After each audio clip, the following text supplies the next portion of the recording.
You can almost feel it, the faint hush that settles over the room as the night deepens. That soft, velvety quiet that welcomes you in like a familiar embrace.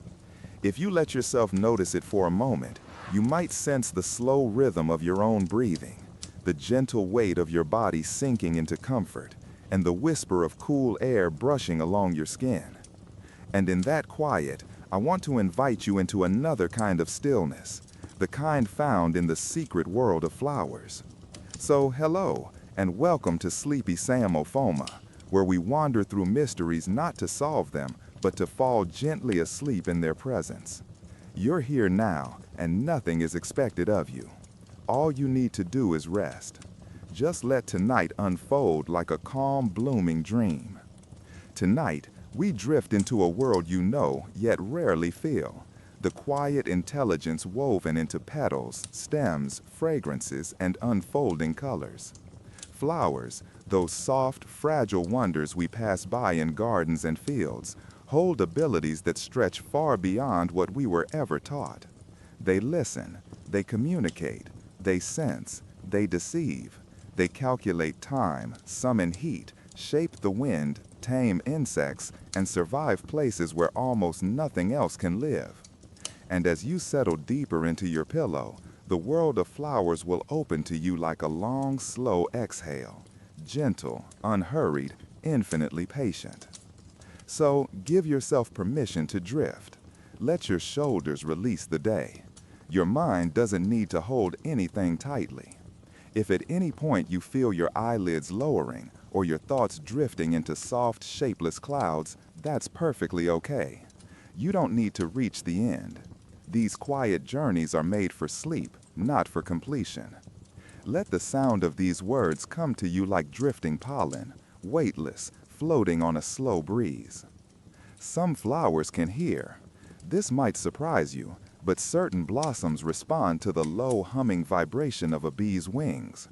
When a bee approaches, the petals tremble ever so slightly, as if acknowledging its presence. And in that trembling, something remarkable happens. The flower instantly increases the sweetness of its nectar. It is a silent, immediate conversation, a secret invitation delivered through sound. For you, lying here, this is just like noticing the faint murmur of nighttime around you, soft, gentle, guiding you toward rest without demanding anything in return. There are flowers that can feel the heat of the morning sun long before it touches them. Their petals begin to loosen, preparing to open, anticipating light that has not yet arrived. Imagine that, the quiet memory of sunlight living inside a bloom. As you listen now, you might let that image calm you. A flower slowly shifting, stretching toward warmth, the way your body naturally shifts toward comfort in your bed. Everything guided by instinct, everything unforced. Certain flowers bloom for only an hour, a single breath of time in the vastness of nature. They wait through cold nights, long seasons, and unpredictable weather, all for one brief, delicate moment. And when that moment arrives, they open like a whispered secret. They do not rush, they do not resist. They bloom, and then they sleep again. You can let that rhythm mirror your own, the idea that your moments of rest are natural, earned, and deeply beautiful. Some flowers guide pollinators with patterns no human eye can see. Under ultraviolet light, their petals reveal glowing trails, soft, radiant lines that lead toward nectar like illuminated pathways in the night. So imagine, just for a moment, these gentle glowing patterns resting against the darkness of your closed eyelids. Faint, shimmering guides leading you deeper into relaxation. There is nothing to follow, nothing to chase, only a feeling of drifting gently inward. There are flowers that warm themselves. In the cold grip of winter, some blossoms generate heat, creating pockets of warmth that melt snow around them. They do this slowly, silently, patiently, like a quiet fire hidden beneath the surface. As you lie here, maybe you can imagine that warmth spreading outward from the center of your chest, softening your breath, loosening your thoughts, letting everything inside you melt into stillness. Certain orchids mimic the exact scent of female insects, not approximately, not vaguely, but so precisely that male insects will spend hours visiting the blossom, convinced they found a mate. It's a deception woven into fragrance, a whisper of chemistry crafted through millions of years. Yet even this trick is gentle, folded into the natural dance of life. And as you picture it, your mind can soften, realizing that the world is full of quiet strategies and hidden shapes. You are allowed to rest in that wonder, without needing to understand every detail. Some flowers release caffeine, not for humans, but for bees. The caffeine helps bees remember the location of the bloom, creating tiny, addicted visitors who return again and again. Think of that, a flower shaping memory, a bloom influencing behavior, all of it done with stillness, with fragrance, with the soft persistence of nature itself. Let that idea drift across your thoughts like a slow-moving cloud. There are flowers that share information through the air. When one plant is bitten by an insect, it releases invisible chemicals that warn the surrounding flowers. And those flowers respond by preparing their own defenses. It is a kind of gentle, silent communication, a botanical whisper. As you relax, maybe you can imagine these invisible signals floating on a calm breeze, much like the soft, steady flow of your breath. Everything connected, everything quietly aware. Some flowers open only at night, unfolding in moonlight with a slowness that feels almost sacred. Their fragrance spreads across the darkness, inviting nocturnal pollinators with gentle sweetness. These blooms do not rush with the daytime world. They wait for silence. They wait for cool air. They wait for the calm of night, just as you are resting now, in this gentle, unhurried moment. And as you listen, as each quiet detail settles softly around you, remember, you do not need to stay awake. This is a journey made of drifting, a journey woven for sleep. Let yourself sink deeper, carried by the serene intelligence of flowers, their quiet senses, their hidden abilities, their patient gloaming. You are safe here. You are allowed to rest, and the night waits with you. When we drift into the earlier chapters of Earth's oceans, the water changes again, not in color, but in personality. The Ordovician Sea felt younger, quieter, and less crowded. Life existed in many forms, yet very few creatures moved with speed or ambition. This was a world where patient hunters thrived, and among them were the strange, towering beings known as the orthocones. Their presence shaped the ocean long before sharks or marine reptiles ever appeared. And to imagine them properly, I let my thoughts settle into the slow rhythm of that time.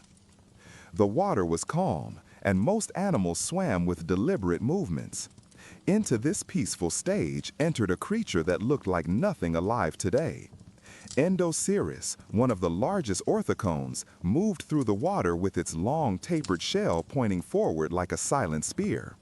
Its shape was simple but imposing, straight, elongated, and rigid.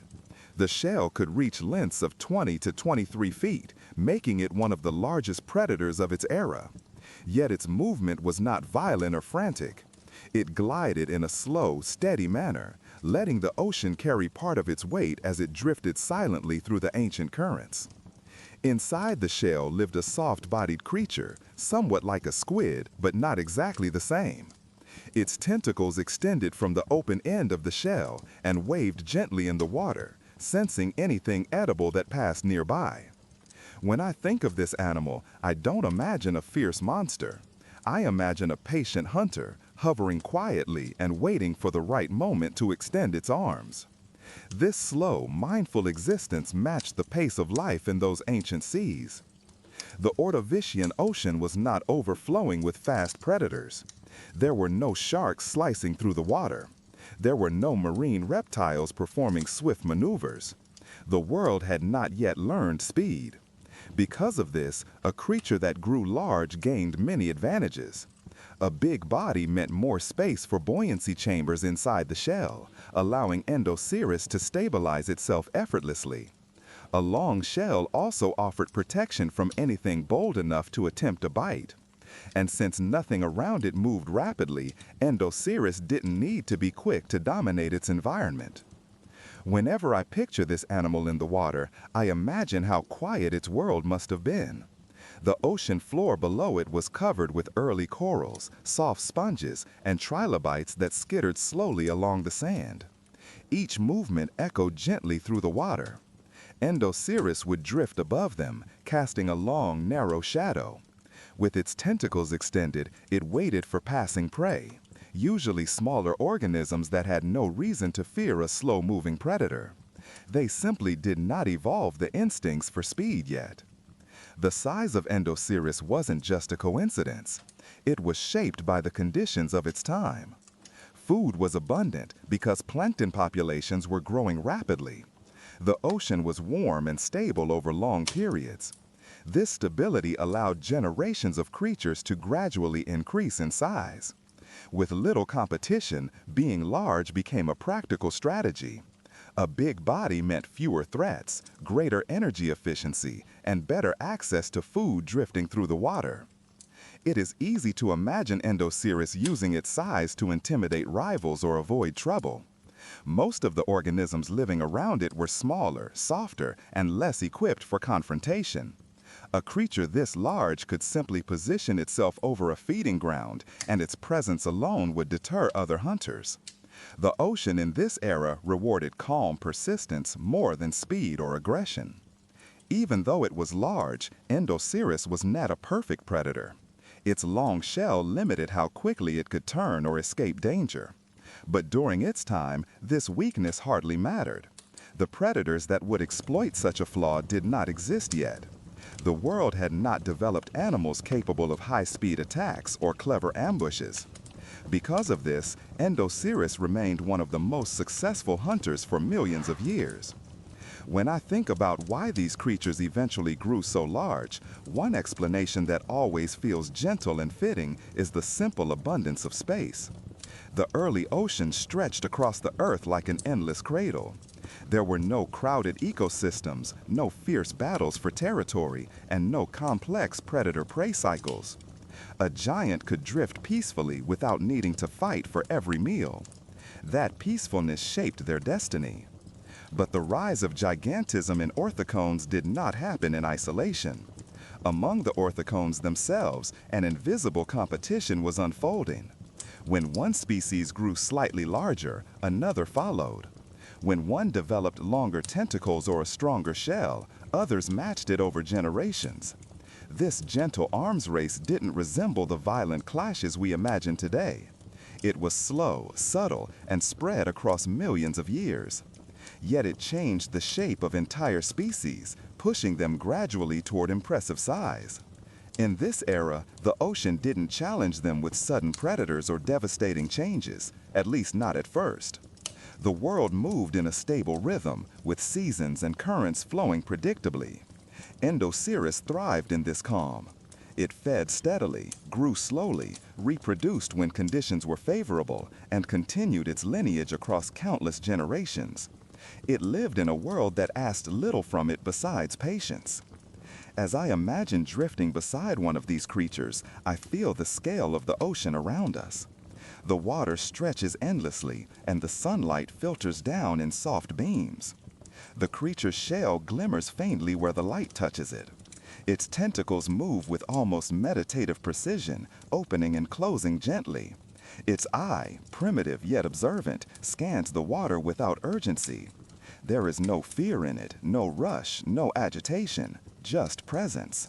Slowly, though, the ocean began to change. New predators appeared with stronger bodies and faster motions. Fish evolved better fins. Mobility increased. The seas grew more competitive. And the very design that once made Endoceras successful began to limit it. The long shell that provided stability now prevented quick turns. The patient hunting style became vulnerable in a faster world. The arms race shifted, and the orthocones could not keep pace. Their decline was not sudden. It was gradual, spread across vast stretches of time. As the oceans filled with quicker creatures, Endosiris found fewer safe spaces.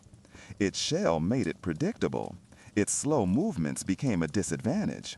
And eventually, the giants of the early seas faded away, replaced by predators better suited to the new dynamic waters. But even though they disappeared, their imprint remains in the history of life. The idea that the ocean could shape giants began with them. Their presence set patterns that repeated across eras. Every ancient sea that followed produced new giants for new reasons. But the quiet, towering orthocones were among the first to show what the ocean was capable of creating. The night settles around you like a soft blanket of atmosphere, cool and steady, wrapping the world in silence. If you listen carefully, you might notice how the air itself feels different after dark, gentler, calmer, as if every sound knows it must speak in a whisper. And in that softened quiet, the world of flowers continues its secret work. Their petals rest, their scents shift, their hidden senses stretch outward through the hush of nighttime. Let yourself drift with them, slowly, peacefully, as though your breath is one more quiet movement in the great sleeping garden of the world. Some flowers create tiny electrical fields around their petals. These fields allow them to sense the approach of insects before they land, like a faint tingling awareness. Bees, in return, carry their own electrical charge from flight, and when they arrive, the flower instantly knows. It adjusts its nectar, its scent, its tiny internal chemistry to welcome them. Imagine that subtle sensitivity, a gentle awareness so soft it feels like intuition. You can let your own senses sink into something similar, a slow, quiet attunement to comfort. There are flowers that bend toward the sound of running water. Even in darkness or dense forests, they lean toward streams, detecting the faint rumbling vibration through the soil. It is not hearing the way animals hear. It is deeper, more ancient, like listening through the bones of the earth. And as you picture a blossom leaning toward a hidden stream, you might feel your thoughts drifting toward calmness in the same way, drawn to quiet, guided by softness. Certain mountain flowers warm the air above their petals by several degrees, creating tiny pockets of comfort for visiting insects. On cold ridges where the wind cuts like glass, these small warm spaces become safe harbors. Imagine those gentle pockets of heat, soft, golden, like lanterns trembling in the cold. And perhaps you can feel a similar warmth spreading across your chest now, easing its way through your body, melting away the last remaining tension. Some blossoms shape themselves like funnels to amplify sound. When the wind moves through them, they produce faint tones, almost like breathy notes of a natural instrument. These tones, though too soft for humans, carry signals to the insects they seek. As you rest, imagine those delicate sounds drifting across a moonlit field, low, calming, endless.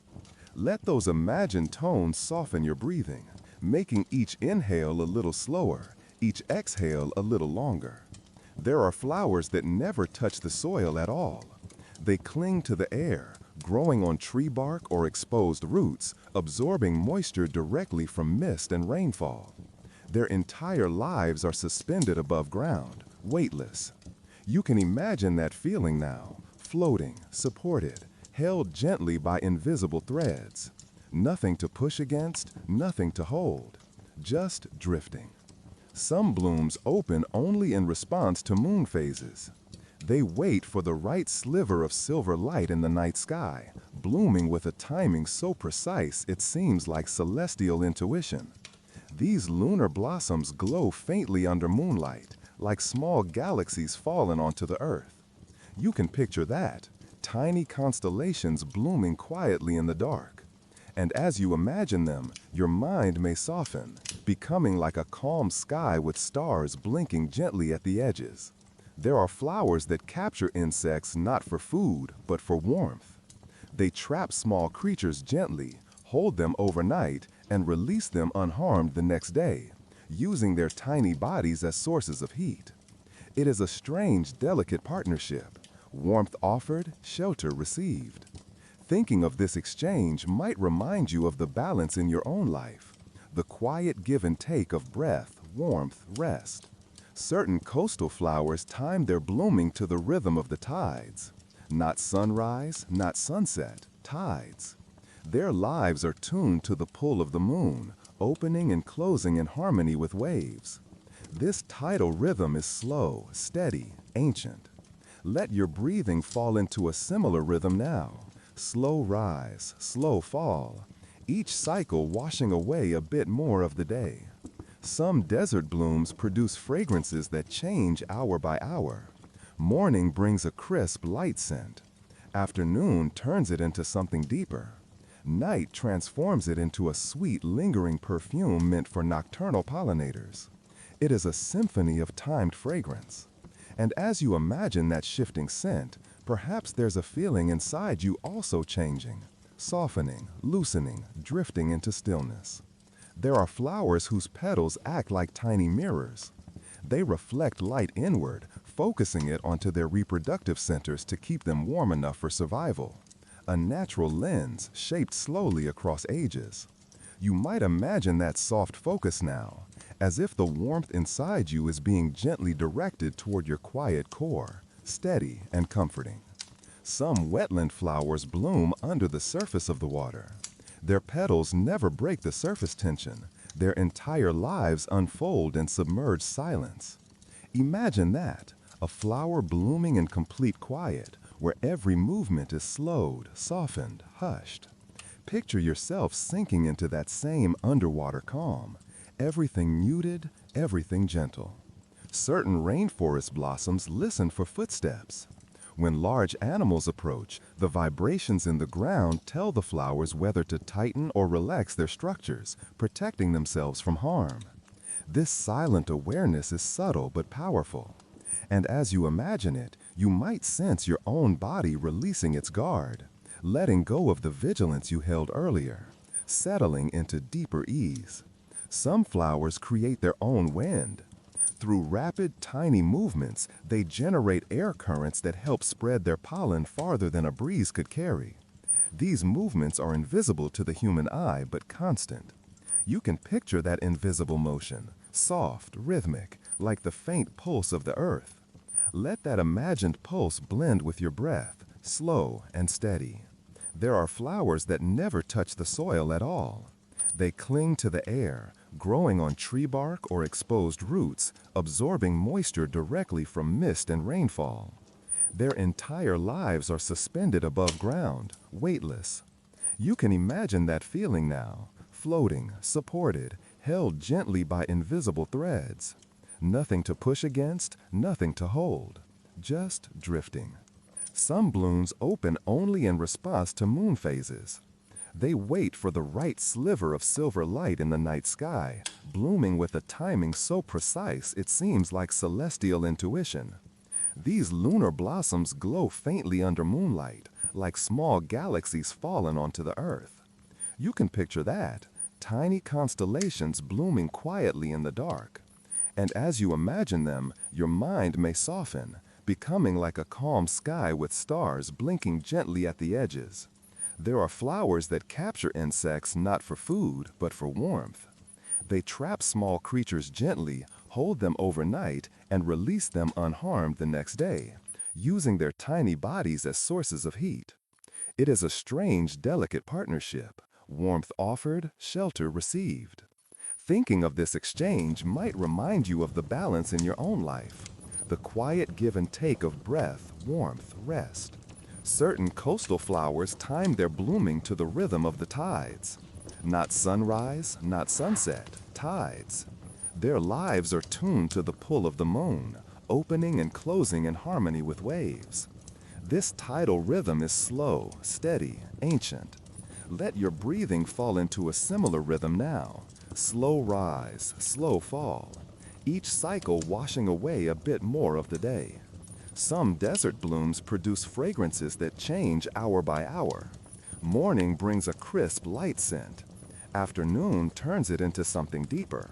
Night transforms it into a sweet, lingering perfume meant for nocturnal pollinators. It is a symphony of timed fragrance. And as you imagine that shifting scent, perhaps there's a feeling inside you also changing, softening, loosening, drifting into stillness. There are flowers whose petals act like tiny mirrors. They reflect light inward, focusing it onto their reproductive centers to keep them warm enough for survival. A natural lens shaped slowly across ages. You might imagine that soft focus now, as if the warmth inside you is being gently directed toward your quiet core, steady and comforting. Some wetland flowers bloom under the surface of the water. Their petals never break the surface tension. Their entire lives unfold in submerged silence. Imagine that, a flower blooming in complete quiet, where every movement is slowed, softened, hushed. Picture yourself sinking into that same underwater calm. Everything muted, everything gentle. Certain rainforest blossoms listen for footsteps. When large animals approach, the vibrations in the ground tell the flowers whether to tighten or relax their structures, protecting themselves from harm. This silent awareness is subtle but powerful. And as you imagine it, you might sense your own body releasing its guard, letting go of the vigilance you held earlier, settling into deeper ease. Some flowers create their own wind. Through rapid, tiny movements, they generate air currents that help spread their pollen farther than a breeze could carry. These movements are invisible to the human eye but constant. When the world moved forward into the Silurian and Devonian periods, the oceans began to transform. They were no longer the gentle, slow-moving landscapes that the orthocones once ruled. The water felt different now, denser with life, richer with activity, and filled with new shapes that moved across the seafloor and through the currents. Among these shifting patterns appeared a group of creatures that would redefine the balance of power, the Eurypterids, often called sea scorpions. Their story is not one of sudden domination, but a gradual rise shaped by a world that was becoming more competitive with each passing era. Eurypterids did not start as giants. They began as small arthropods, living quietly among the rocks and sediments. Their bodies were segmented, with long paddles that helped them swim and claws that allowed them to grasp prey. But unlike the large drifting orthocones, these creatures learned to navigate the water with purpose. They could move sideways, pivot quickly, and surge forward with surprising bursts of motion. This agility gave them the first advantage in a world that was steadily growing more active. As the oceans evolved, fish began to appear, with stronger muscles and improved mobility. Some fish developed early forms of armor, making them harder to eat. Others grew faster fins that allowed them to evade danger. These innovations changed the underwater landscape. Slow-moving giants like the orthocones struggled to adjust, while Eurypterids, with their flexible bodies and adaptable behaviors, saw new opportunities. They began occupying ecological niches where speed mattered, where strategy mattered, and where sheer determination could mean the difference between survival and disappearance. Over time, some Eurypterid species grew larger, not just slightly larger, but dramatically so. The biggest among them, such as Jacalopterus, reached lengths of nearly 8 feet. For an arthropod, this was extraordinary. The creature's long, segmented body glided through the water with the rhythm of a trained hunter. Each movement was deliberate and controlled. When I imagine this animal swimming, I picture it moving with a firm confidence, scanning the water with its simple but effective eyes, constantly alert to the presence of prey or rivals. The growth of these giants was not caused by high oxygen levels, as some older theories suggested. The world did not suddenly flood them with extra air that made their bodies expand. Instead, their gigantism was shaped by something far more dynamic: competition. As the ecosystems became richer and more diverse, the battles between species intensified.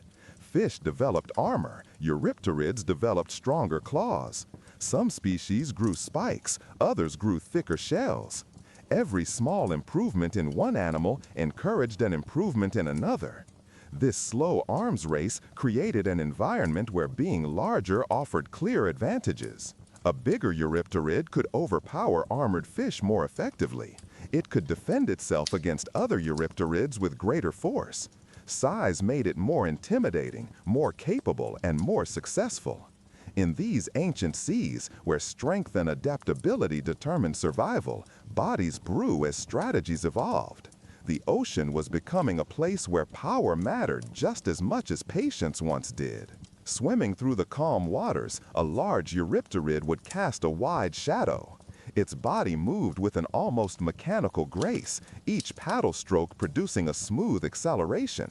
When it searched for food, it did so quietly, sliding along the seafloor or drifting through deeper currents. It did not rely on brute force alone. It used awareness, familiarity with its environment, and precision. This combination made it one of the dominant predators of its time. As I imagine drifting alongside such a creature, I sense a different kind of energy compared to the orthocones. This is a world where motion carries meaning. The water no longer feels still. Tiny fish dart in quick bursts. Trilobites scatter across the sand. Small arthropods crawl along rocks and shells. Into this lively backdrop, the eurypterid moves like a thoughtful observer, ready to strike when the moment is right. The rise of the eurypterids also tells a quiet story about the shifting balance of Earth's oceans. Their success marked the beginning of a more complex predator-prey system. The sea was no longer dominated by a single type of giant. Now multiple species competed, each evolving in response to the others.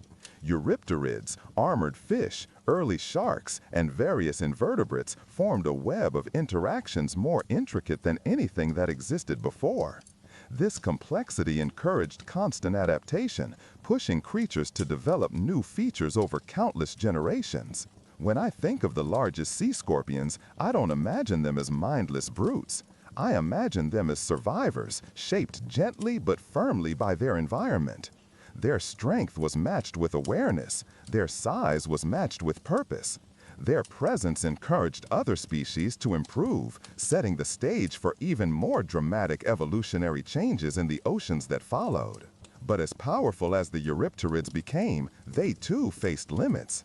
The oceans continued to change. New fish evolved jaws capable of biting through tough armor. Early sharks grew faster and more efficient. The seas filled with predators that hunted with new strategies and greater speed. Eurypterids, despite their impressive adaptations, began to lose their advantage. Their segmented bodies could only evolve so far. Their claws, though strong, could not match the precision of jaws. Their paddles could propel them, but not at the speed needed for long-term domination. Slowly, their numbers began to decline. They didn't vanish instantly. They lingered across many generations, holding on to their territories where they could. But the oceans were no longer the environments they once conquered. The rise of fish with advanced features marked the beginning of the end for the sea scorpions. And eventually, they faded into the background of evolution, leaving behind fossils that captured their brief but remarkable moment of greatness. The disappearance of the eurypterids reminds me that gigantism is never guaranteed. Each era creates its own giants for its own reasons. The ocean nurtures them, shapes them, and later replaces them with new forms. This cycle repeated many times across Earth's history, and the sea scorpions were one chapter in a long series of shifting rulers. Over time, when we look back at these creatures through fossils and reconstructed models, we see more than their size. We see the story of a world finding its rhythm. The oceans were learning to support faster, stronger creatures. The ecosystems were becoming more demanding. The battles between species were becoming more complex. And in that dynamic environment, the eurypterids stood tall for a time, representing a step toward the more modern, vigorous oceans that eventually emerged. Though they are long gone, their legacy survives in the structure of the ecosystems that followed. Their presence contributed to the pressures that shaped early fish, which in turn shaped sharks, which in turn shaped countless species afterward.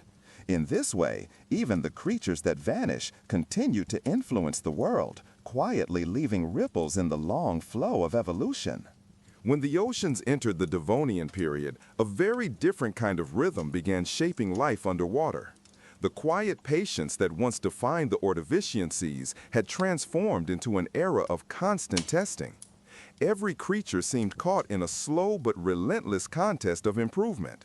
Bodies became stronger, jaws became more effective, fins sharpened into tools for steering and pursuit.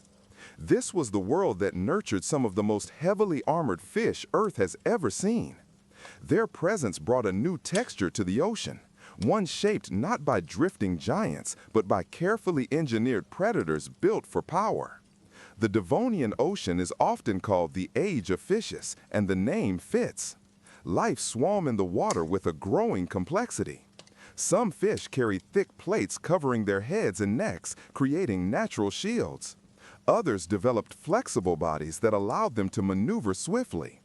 In this world, strength and precision mattered more than ever. The balance of life shifted from the slow-floating hunters of earlier eras to creatures that met each other with force and intention. Among all these armored fish, one species became the most iconic representation of this era, Dunkleosteus. Even imagining its silhouette in the water reveals an animal shaped by the pressures of its environment.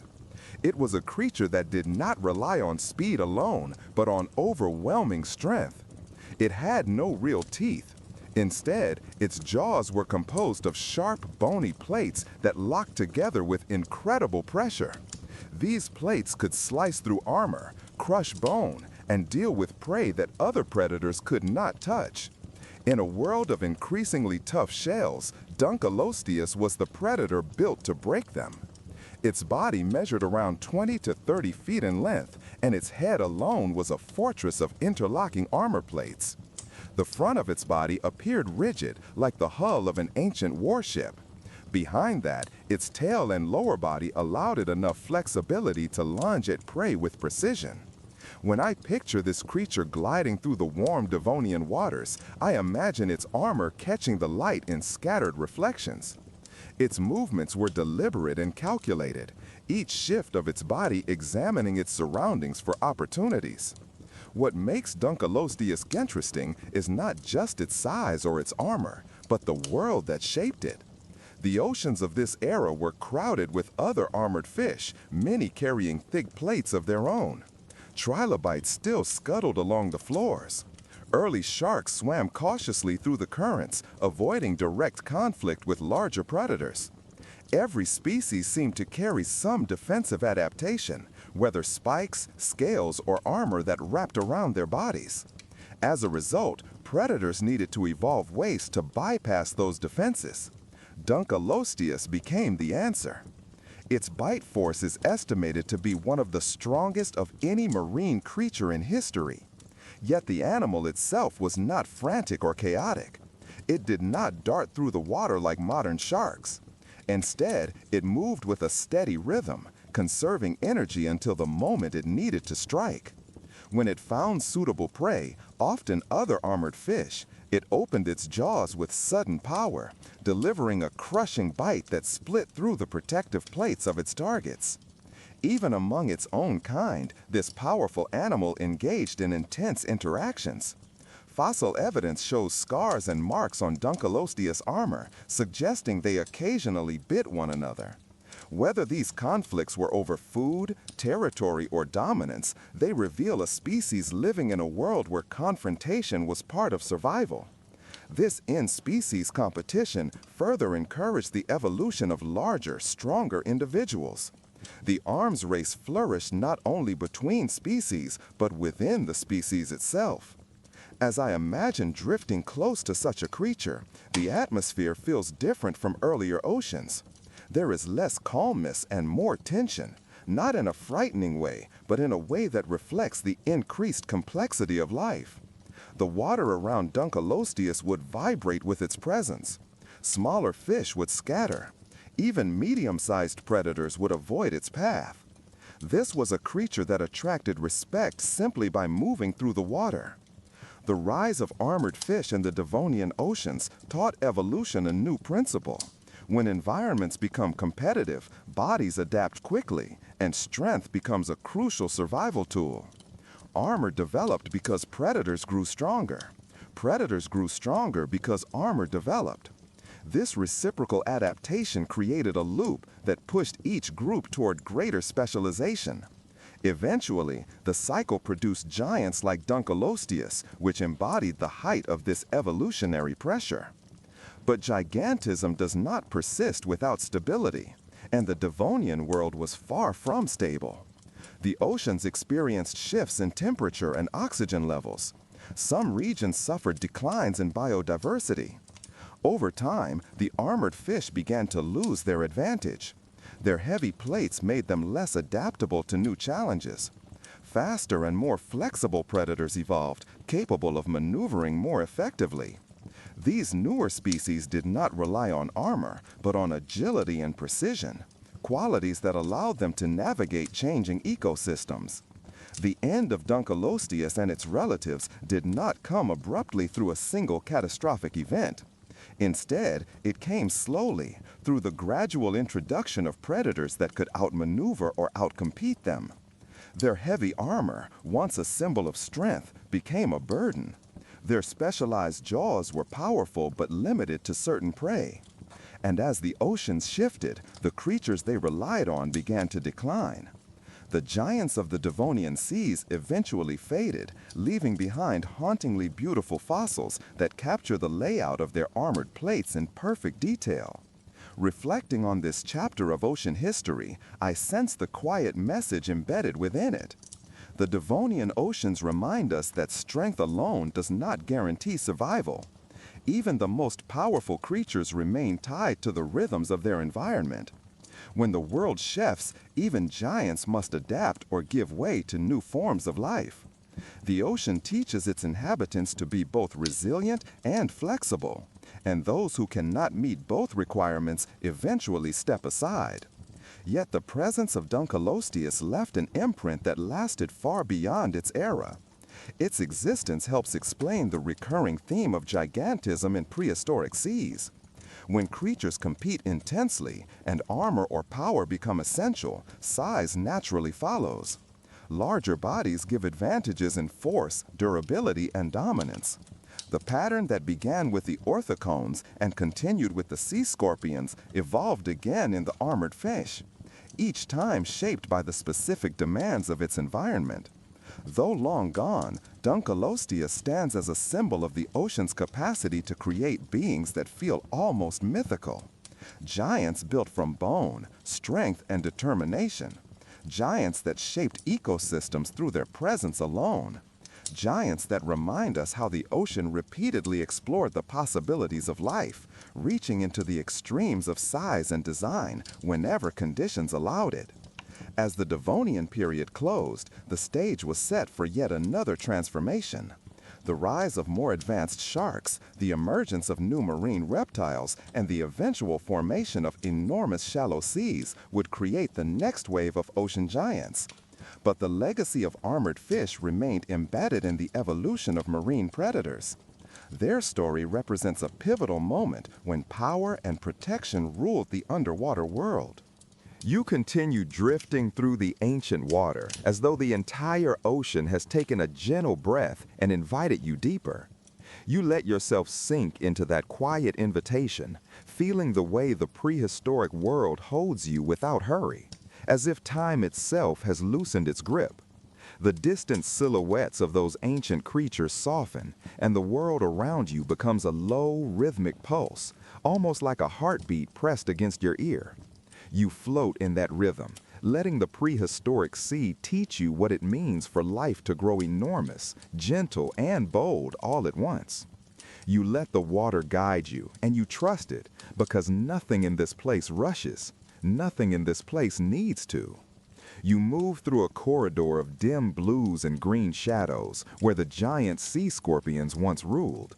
Their presence still lingers in the slow swirl of sediment, and even though they are no longer here, you can almost feel their confident strides across the ocean floor. Their bodies had been sleek for their age, strong enough to push water aside with sweeping paddles. They had grown massive because their world rewarded size. This world where oxygen was richer, where prey was growing larger, and where the arms race for survival was building like a rolling wave. Yet none of that urgency touches you. You observe their ancient story with the same calm you would bring to watching a leaf drift down a river. Their battles, their rivalries, their slow ascents toward dominance, all of them feel like distant echoes. You absorb the echo without inheriting the fear that once defined their lives. As you drift, you step quietly into the next era of the ocean, one shaped by new giants with new ideas carved into their bodies. Evolution has painted a different landscape here. Fish with armored scales move through the water like slow-moving vaults. Their bodies are heavy, dense, designed for a world still learning how to balance strength and movement. Some of them are enormous, far larger than anything in your familiar oceans. They glide with a patient heaviness, and their shadows stretch out beneath them like drifting islands. You watch them pass, trusting the water to hold you steady, and you sense how their size offered protection in a world where predators were growing bolder. Their heaviness became a form of confidence, and their confidence became a reason to expand. It is strange to realize how many creatures grew gigantic, not out of hunger or aggression, but simply out of quiet opportunity, quiet safety, quiet abundance. You feel that abundance around you now, carrying you like a cradle. You swim a little deeper, where soft, cold currents flow upward like slow streams of air. You let those currents wrap around you, cooling your thoughts, slowing your breath. The dimness increases, but it never feels threatening. It only feels like a deeper lullaby, the kind whispered by ancient water that has seen too many ages to be startled by anything. Here, strange early sharks roam, sharks nothing like the confident shapes you know today. These ones are simple, almost shy in their design, their bodies still experimenting with fins and senses. Some of them grow enormous, not because they are efficient predators, but because the ocean is spacious and forgiving enough to let them try. Their enormity is clumsy, experimental, like nature sketching with oversized lines. You follow their drifting paths, and with each slow movement they make, something inside you settles even further. Far above you, ripples of sunlight bend through the ancient surface. The light is calmer here than in your world. It filters downward like a memory fading into softness.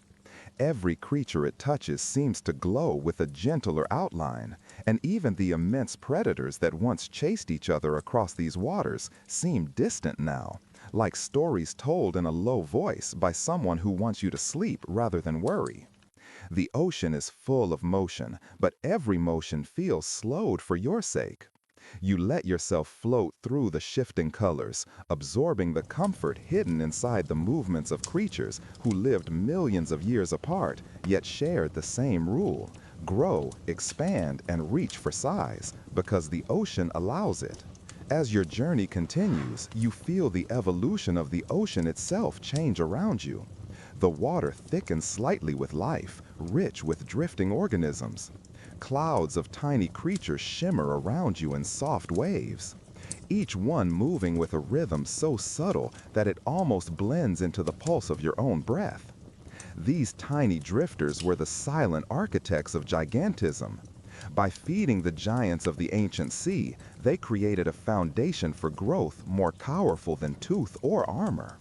You let them swirl past you like drifting lanterns. Their softness, their delicacy, their quiet abundance make the ocean feel almost like a sanctuary. The giants that followed were shaped by meals like this, vast, effortless, ever-present. You understand, in a calm way, how life responded by stretching itself outward, upward, deeper. You glide through a region where early vertebrates experimented with new shapes. Some had long, ribbon-like bodies that moved as though they were made of fabric. Others had flattened forms that skimmed the seabed.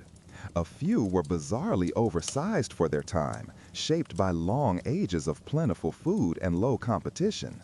None of these creatures are hurried, none of them are perfect, yet they all carry the same quiet message. When the ocean opens its hands, life grows large. You imagine the world watching these creatures rise in size year after era as though they were breathing in the ocean's generosity. The calm around you deepens as you drift between them, feeling the soft lull of their movements settle over your consciousness. You sink slightly lower into older water where the weight of millions of years has pressed silence into every grain of sand. This deeper realm holds memories of creatures long vanished. Their shapes are not here, but their meaning is. You sense how many times life grew giant after one lineage vanished. You sense how the ocean reset its stage again and again, inviting new rulers to take the place of old ones. The giants came in cycles, and each cycle was shaped by shifts in climate, food, currents, and oxygen. Yet from your quiet place in the water, all those cycles feel like different verses of the same lullaby.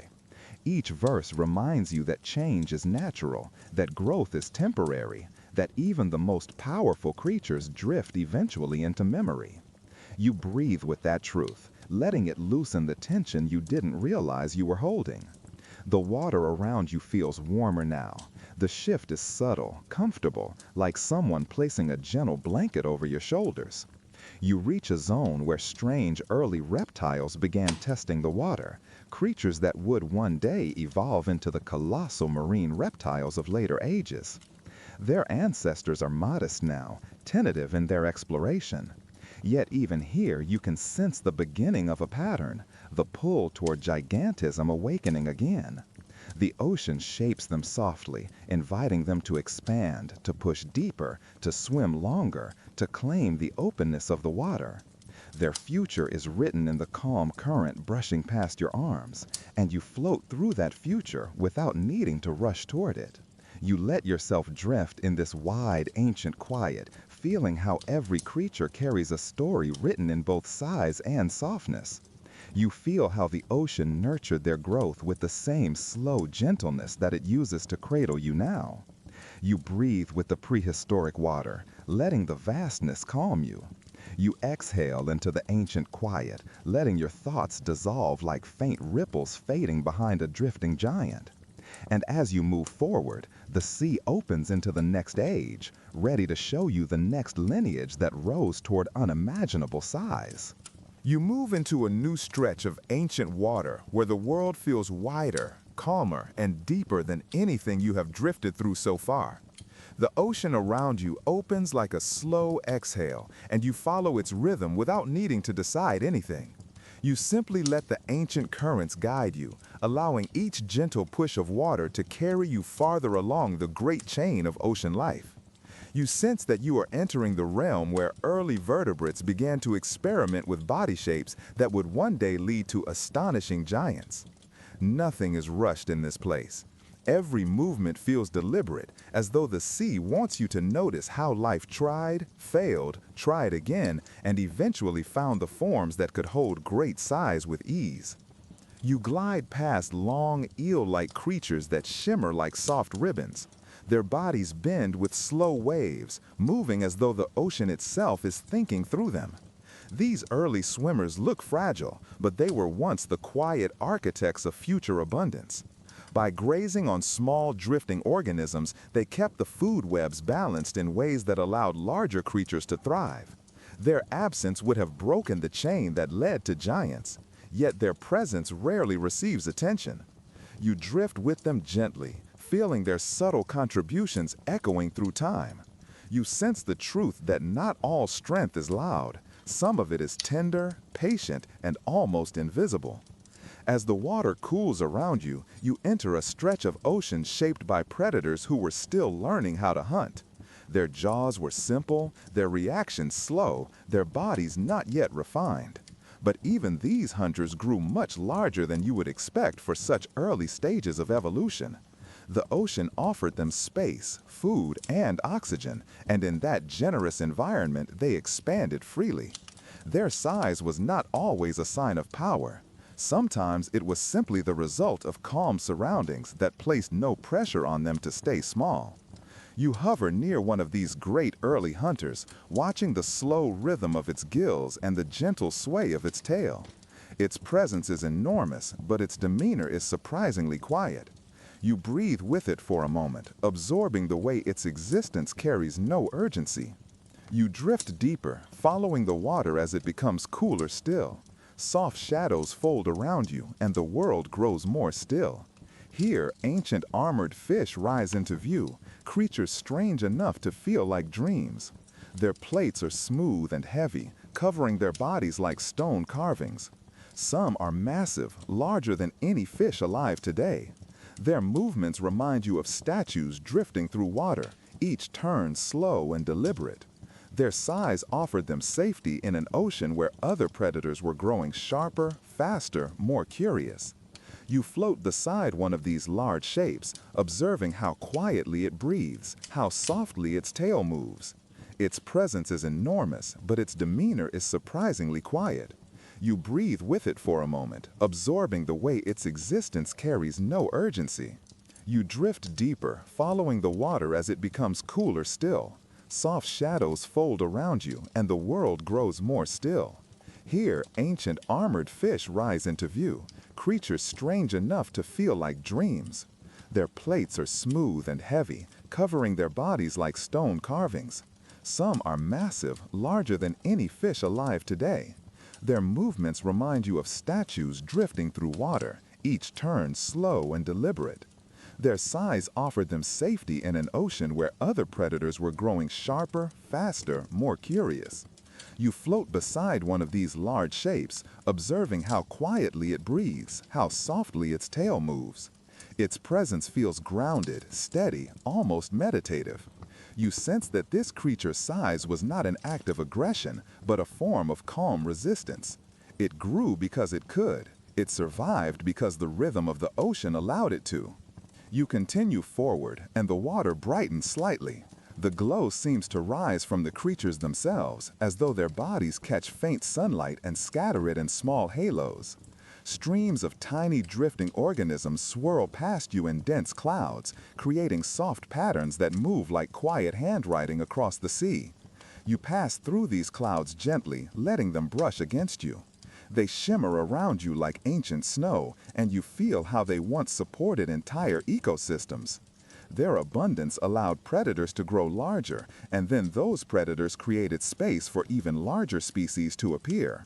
You understand now that gigantism is not a single story. It is a chain of countless quiet events, most too small to notice, all adding up to something enormous. As you drift, you sense a shift in the flow. The water carries you towards regions where early cartilaginous fish began refining their bodies. Their shapes grow sleeker, their fins more precise, their movements smoother. Some species remain small, delicate, shy. Others begin to grow larger, as though the ocean offers them the chance to stretch into the space it has carved for them. You observe one of these larger forms, its body moving with a new kind of ease. Its tail creates a soft ripple behind it, leaving a trail of drifting sediment. You imagine how such creatures slowly took advantage of the open ocean, claiming miles of space for themselves. Their size was not a threat, but a gentle declaration that they belonged here. The world around you grows wider still. You feel as if the ancient sea is opening chapter after chapter, letting you read its story by drifting through it. You reach an area where the seabed slopes into deeper, richer water. Here you feel the cradle of the ocean's warm currents sweeping upward. The warmth wraps around you like a calming hand. You let it hold you, letting the pressure, the quiet, and the slow rising shimmer lull you further. In this warm water, some creatures found the perfect conditions to grow larger than their ancestors. Their shapes were simple, but their potential was immense. You glide between their faint silhouettes, sensing how size became an experiment repeated across ages. You drift through the stillness with no need to direct yourself. The water carries you gently into a region where time feels stretched. The creatures here move slowly, as if living in a lull that never fully ended. Their slow movements, their quiet grazing, their gradual growth, everything contributes to an atmosphere of peaceful expansion. You sense that many giants began in places like this, where life had no reason to stay small, where calm water welcomed every attempt at growing larger. You float through this calm, letting it settle into your breathing. As you continue forward, the subtle pressure around you deepens. The water grows thicker with memory, as though millions of years are pressed into every drifting particle.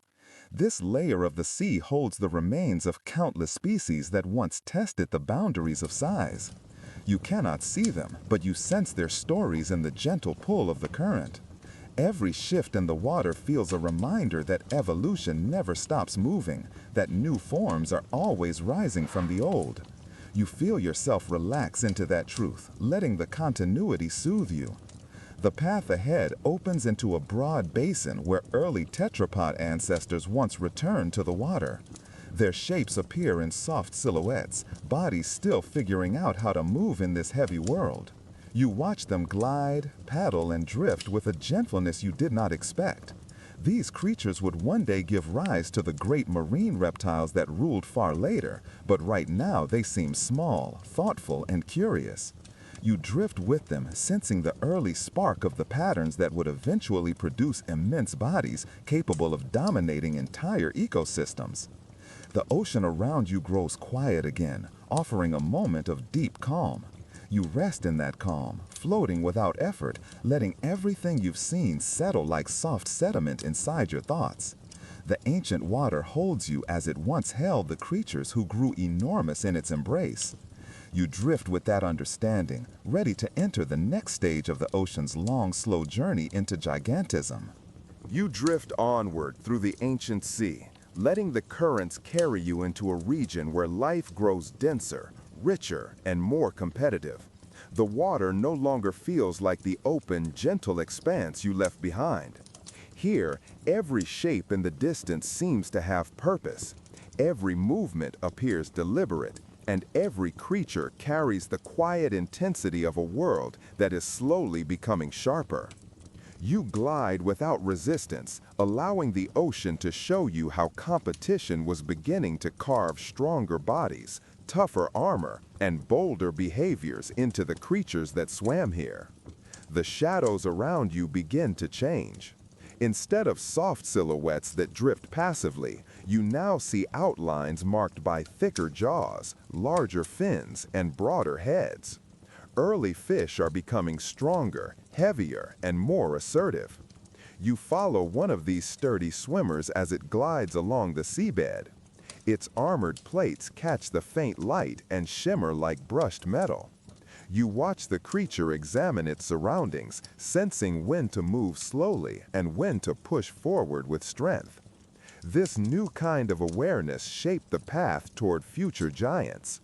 It created the pressure that encouraged species to grow larger, not simply to survive, but to dominate.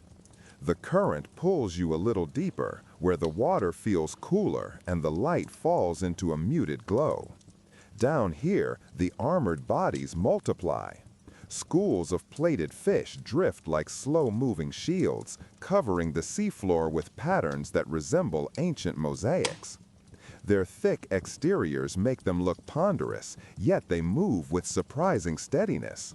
Their size is becoming an advantage, a way to absorb attacks and continue feeding without fear. You sense how these fish created an environment where being larger was increasingly beneficial, encouraging the emergence of predators that needed even greater power to break through such defenses. You float among these creatures gently, observing how calmer waters once allowed soft-bodied giants to flourish, but this era favors armor and strength. Size now grows from pressure, not comfort. You drift with the understanding that life often becomes large when confronted with difficult neighbors. These ancient fish exhibit that pattern clearly. Their plates are thicker, their movements more disciplined, and their eyes carry a steady alertness you have not seen before. You watch one of them graze along the bottom, undisturbed by smaller predators that hesitate to approach such a heavy shield. The water around you shifts again as several shadowy figures rise from the deeper basin. Their bodies are elongated and their fins sweep outward like broad wings. These early predators are searching for weaknesses in the armor that dominates these waters. Their jaws are evolving, becoming stronger, more complex, and more capable of delivering powerful bites. You sense the tension between predator and prey unfolding slowly, like a long, patient contest that shapes every generation. The predators learn where to strike. The armored fish learn how to grow thicker plates. The ocean becomes a quiet battleground where size and strength escalate together. You follow one predator as it approaches a large plated fish. Instead of rushing, it circles slowly, waiting for the right moment. The larger fish turns with equal caution, its broad body creating a barrier between itself and the hunter. Neither creature panics. Both are practiced in this ritual, repeating patterns that have defined their existence for millions of years. You feel the slow, rhythmic dance between them. The predator finally gives up and glides away with a resigned curve of its tail. The large plated fish continues grazing, unfazed. You sense how moments like this pushed evolution toward bigger jaws, stronger muscles, and eventually toward the emergence of terrifying giants. You continue drifting, letting these interactions sink into you like soft ripples. The water grows heavier with the presence of predators that are learning to use their growing bodies efficiently. These creatures represent the early stages of dominance on a scale the ocean has not yet experienced. Their mouths become more powerful with each generation, their bodies more streamlined, their instincts sharper. You watch them glide around you in slow arcs, their muscles shifting beneath their armored or semi-armored surfaces. They move with a confidence that signals the next phase of marine gigantism. Farther ahead, the seafloor rises into a plateau rich with coral-like structures. Swarms of smaller fish weave between the branches, creating flickers of movement that brighten the darker water. Larger fish patrol the perimeter with a steadier rhythm. You glide through this ecosystem, observing how abundant food supported the rise of increasingly large predators. Every creature here contributes to that pattern. The small fish feed continuously, the mid-sized fish hunt them, and the largest forms hover with the patience of animals that know their size gives them authority. The current pulls you a little deeper, where the water feels cooler and the light falls into a muted glow. Down here, the armored bodies multiply. Schools of plated fish drift like slow-moving shields, covering the seafloor with patterns that resemble ancient mosaics. Their thick exteriors make them look ponderous, yet they move with surprising steadiness. Their size is becoming an advantage, a way to absorb attacks and continue feeding without fear. You sense how these fish created an environment where being larger was increasingly beneficial, encouraging the emergence of predators that needed even greater power to break through such defenses. You float among these creatures gently, observing how calmer waters once allowed soft-bodied giants to flourish, but this era favors armor and strength. Size now grows from pressure, not comfort. You drift with the understanding that life often becomes large when confronted with difficult neighbors. These ancient fish exhibit that pattern clearly. Their plates are thicker, their movements more disciplined, and their eyes carry a steady alertness you have not seen before. You watch one of them graze along the bottom, undisturbed by smaller predators that hesitate to approach such a heavy shield. The water around you shifts again as several shadowy figures rise from the deeper basin. Their bodies are elongated and their fins sweep outward like broad wings. These early predators are searching for weaknesses in the armor that dominates these waters. Their jaws are evolving, becoming stronger, more complex, and more capable of delivering powerful bites. You sense the tension between predator and prey unfolding slowly, like a long, patient contest that shapes every generation. The predators learn where to strike. The armored fish learn how to grow thicker plates. The ocean becomes a quiet battleground where size and strength escalate together. You follow one predator as it approaches a large plated fish. Instead of rushing, it circles slowly, waiting for the right moment. The larger fish turns with equal caution, its broad body creating a barrier between itself and the hunter. Neither creature panics. Both are practiced in this ritual, repeating patterns that have defined their existence for millions of years. You feel the slow, rhythmic dance between them. The predator finally gives up and glides away with a resigned curve of its tail. The large plated fish continues grazing, unfazed. You sense how moments like this pushed evolution toward bigger jaws, stronger muscles, and eventually toward the emergence of terrifying giants. You continue drifting, letting these interactions sink into you like soft ripples. The water grows heavier with the presence of predators that are learning to use their growing bodies efficiently. These creatures represent the early stages of dominance on a scale the ocean has not yet experienced. Their mouths become more powerful with each generation, their bodies more streamlined, their instincts sharper. You watch them glide around you in slow arcs, their muscles shifting beneath their armored or semi-armored surfaces. They move with a confidence that signals the next phase of marine gigantism. Farther ahead, the seafloor rises into a plateau rich with coral-like structures. Swarms of smaller fish weave between the branches, creating flickers of movement that brighten the darker water. Larger fish patrol the perimeter with a steadier rhythm. You glide through this ecosystem, observing how abundant food supported the rise of increasingly large predators. Every creature here contributes to that pattern. The small fish feed continuously, the mid-sized fish hunt them, and the largest forms hover with the patience of animals that know their size gives them authority.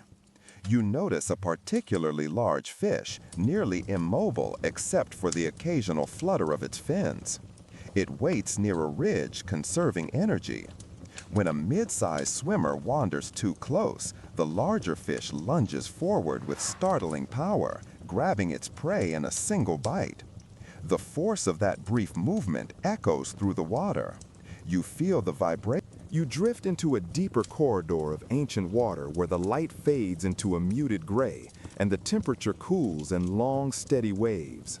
The world here feels heavier, as though the ocean is taking you into a chamber where strength has been quietly gathering for millions of years.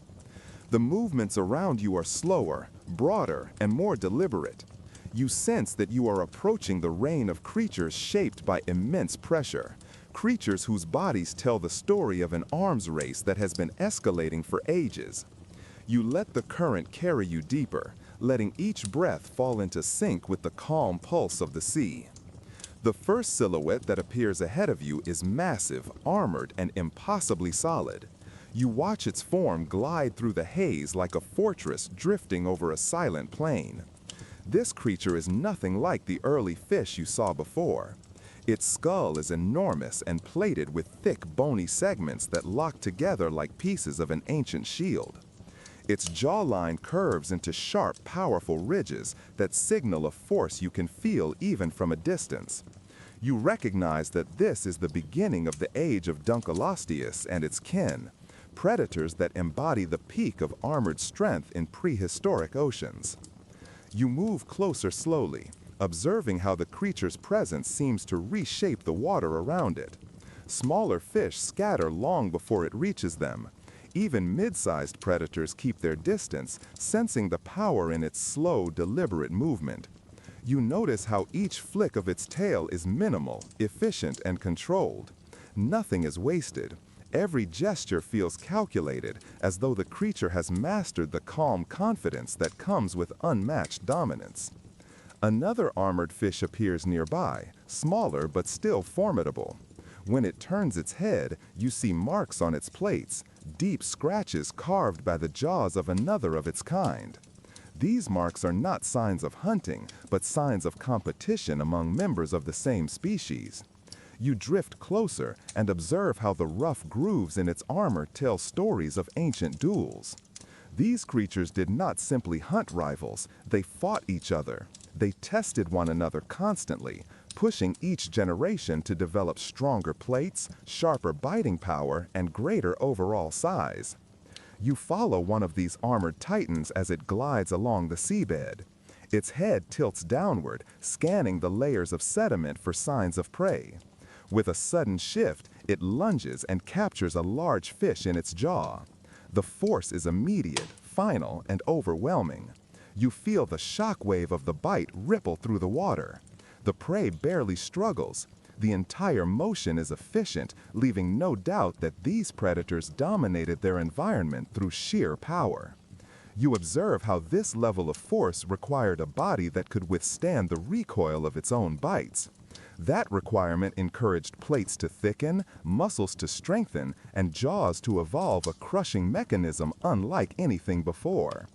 As you drift deeper into this realm, you notice more armored giants moving through the dimness. They pass each other with slow, steady confidence. Some show scars, others move with slight stiffness, remnants of past confrontations. Yet all of them carry the same aura of heavy, controlled strength. You feel as if you are watching the peak of a long evolutionary climb. Nothing in these waters challenges them except their own species, and that internal competition shapes them into even more impressive forms. You continue drifting, moving toward another region where the seabed slopes upward into a plateau surrounded by rock-like formations. Here the light brightens slightly, revealing the patterns of armor on the creatures more clearly. You observe how the plates interlock along their skulls, creating natural joints that allow the jaws to snap forward with devastating speed. These animals have no true teeth. Instead, their bones form blade-like edges capable of slicing through flesh, shell, and even the armor of other large fish. The precision of these edges reflects millions of years of refinement, each generation sharpening the tools needed to survive. You watch one of the giants open its jaw slightly. The movement reveals the layered structure of its biting plates, each segment shaped for maximum force and efficiency. The jaw snaps shut again with a quiet but intense finality. The creature does not use this power recklessly. It conserves energy, moving only when necessary, but the potential is always present. You sense how this calm strength made Dunkleosteus and its relatives some of the most formidable predators the ocean had ever seen. The current shifts softly around you, carrying you past these giants and into a quieter zone where the water warms slightly. Fewer armored fish appear here, but their presence is still felt.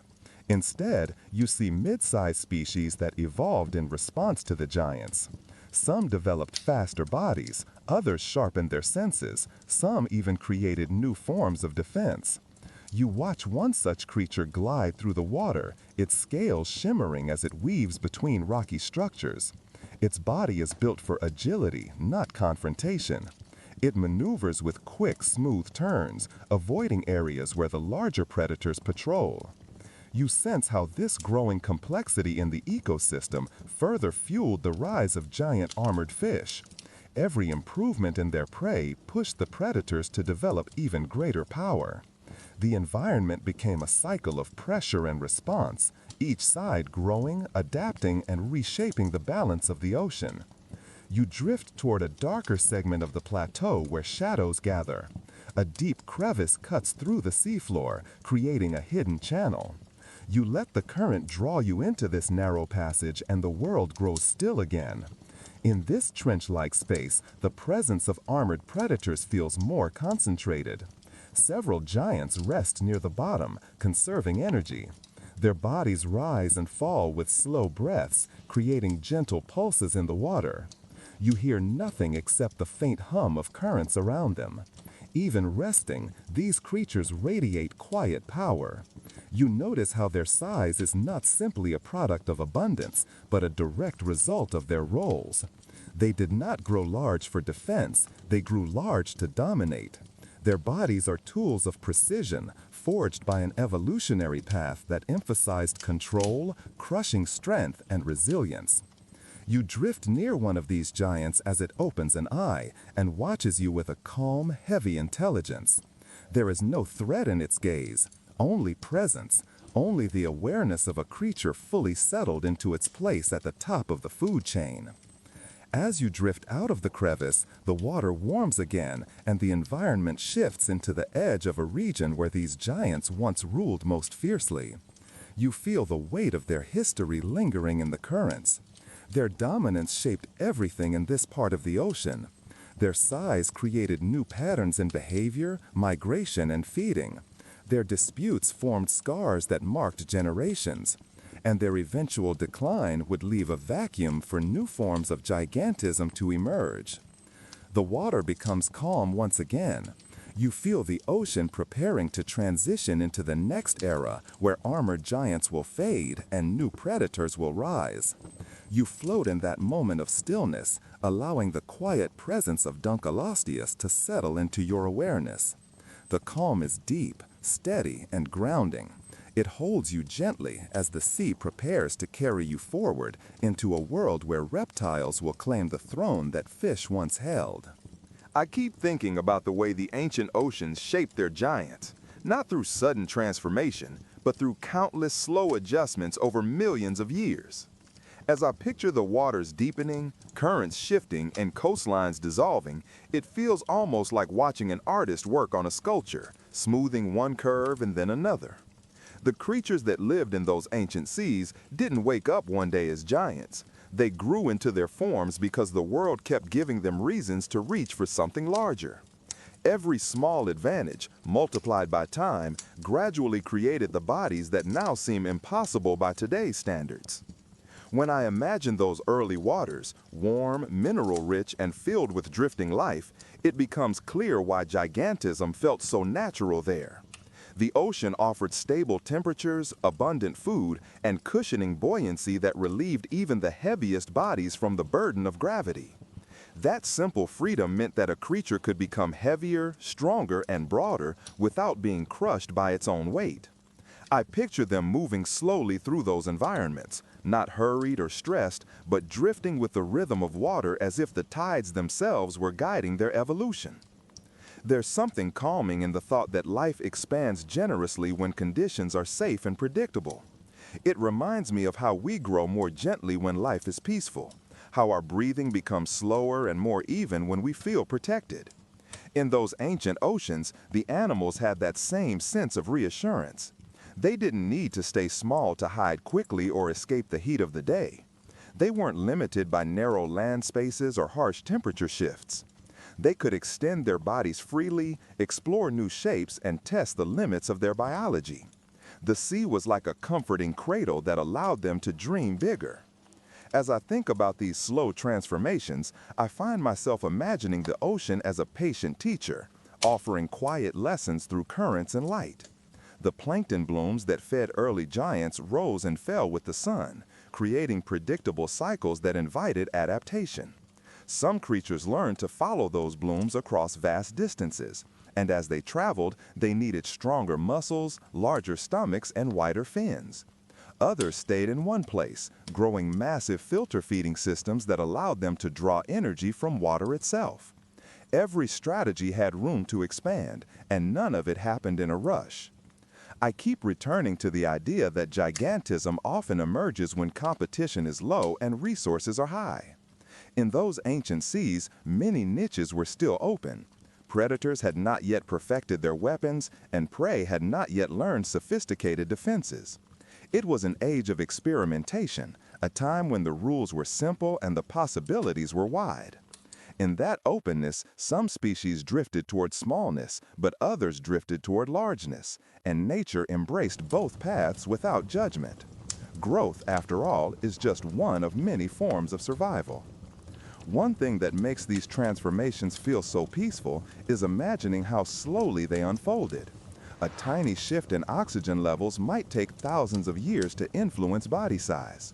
A gradual cooling of the ocean might take even longer to reshape a species' metabolism. None of it would have been noticeable within a single lifetime. Generations passed like quiet waves, each adding a barely perceptible change. Only when we look back with the eyes of deep time do we see the scale of those changes with clarity. It's as if time painted an enormous mural, but each stroke was almost invisible up close. I find it comforting to think that even the most intimidating ancient giants were simply living out their days without knowing they were extraordinary. They weren't aware of their titanic forms or their place in prehistory. They were just moving, feeding, drifting, and responding to the world around them. A giant arthropod might have felt the seafloor vibrate beneath its legs. A massive early vertebrate might have risen slowly toward the warm surface, letting sunlight touch its back. Their experiences were quiet, sensory, and immediate, not dramatic or violent. The ocean cradled them just as it cradles smaller life today. Sometimes, when I imagine the giants of the ancient ocean, I picture them as part of a larger rhythm, like a slow aquatic symphony. Each large creature moved with the grace of something that had no need to hurry. Even predators didn't rely on speed, they relied on patience. Ambushes unfolded like drifting shadows, and migration stretched across seasons rather than days. The entire ocean seemed to breathe at a slower tempo, and its giants mirrored that tempo in their lives. Their size wasn't just a physical attribute, it was a reflection of the world's calmness at that time. What strikes me most is how interconnected everything was. The chemistry of the water influenced the growth of plankton. The growth of plankton influenced the body size of filter feeders. The body size of filter feeders influenced the success of predators. And the success of predators influenced how prey evolved armor, speed, or even greater size to diffuse the danger. Gigantism in this sense wasn't an isolated trait. It was a ripple across ecosystems. Whenever one part of the system shifted, everything else echoed that change. And yet, despite all these ecological tensions, the ocean maintained its soft, steady pulse. I imagine that if we could stand on the shore of that ancient world and listen, we would mostly hear silence. No crashing waves, no splashing giants, no chaotic hunts. Just the slow whisper of water moving across sand and the deep, distant hum of life evolving beneath. That silence feels important when thinking about gigantism. It reminds me that growth can happen quietly, without drama, without strain, and without urgency. The animals that grew into those extreme sizes didn't force themselves into it. They grew because the world allowed it, encouraged it, and rewarded it gently over time. In a way, reflecting on these ancient oceans makes me think about how growth happens in our own lives, almost never in sudden leaps, but in slow accretions of experience. We gather lessons, comforts, challenges, and moments, and those accumulate until one day we realize we've become something larger on the inside. The giants of the prehistoric sea were shaped by time, environment, and pressure. But so are we, just in different ways. And just like them, we often grow without noticing until we look back. I keep thinking about how every giant in the prehistoric ocean had a story written into its body, not with words or symbols, but with the quiet logic of evolution.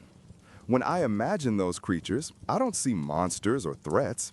I see slow-moving forms shaped by patience, shaped by stability, shaped by a world that allowed them to stretch beyond the limits we consider normal today. Their scale wasn't a sign of aggression or dominance. It was simply the gentle consequence of a calm environment. And the more I reflect on this, the more it becomes clear how deeply tied their existence was to the character of the ancient sea itself. The oceans of that time held more oxygen than most people realize. This extra oxygen didn't just enrich the water, it enriched the bodies of the creatures living there. It allowed them to breathe more efficiently, to fuel larger muscles, and to maintain bigger forms without collapsing under metabolic strain. It's strange how something invisible, something as simple as dissolved oxygen, can determine the size of life. Yet in those oceans, that invisible factor quietly set the stage for creatures that would seem unreal to us now. I picture the water as warm and gently circulating, carrying nutrients from one region to another in slow, reliable cycles. Those nutrients fed the smallest organisms, which in turn fed the larger ones, and then the giants above them. Nothing existed on its own. Everything was part of a chain that stretched across thousands of miles. When I imagine a giant arthropod crawling across the seafloor, I imagine it as just one link in that chain, not special in the way we might exaggerate, but simply a participant in a balanced system. One of the things that always feels calming to me is thinking about how these creatures moved. Their motions weren't sudden or bursting with speed. Instead, they drifted, glided, or crawled with a steady, measured rhythm. Even the largest predators of that time rarely needed to chase. They relied on long waits, on slow advances, on patience. It makes the entire ecosystem feel softer than it looks on paper. Not gentle in the human sense of kindness, but gentle in tempo, in flow, in atmosphere. I imagine the water filtering sunlight into soft ribbons that danced across the backs of these giants. Light would shift with the waves above, creating patterns that slid over their armor, their fins, or their shells. These creatures lived in a world where the boundaries between light and shadow changed constantly, creating a kind of silent music that surrounded them at all hours. Even the massive forms of early fish would have appeared almost weightless in that shimmering environment, as though they were suspended in a dream. Sometimes I think about how their senses worked. Many of them didn't see the world the way we do. Their vision might have been limited to blurred shapes and faint contrasts, while their other senses, pressure detection, chemical signals, subtle vibrations, were far more important. They would have felt the presence of another creature not through sight, but through the way water shifted around them. That awareness gave them a kind of calm alertness, an ability to understand their environment without the tension or panic that comes from sudden surprises.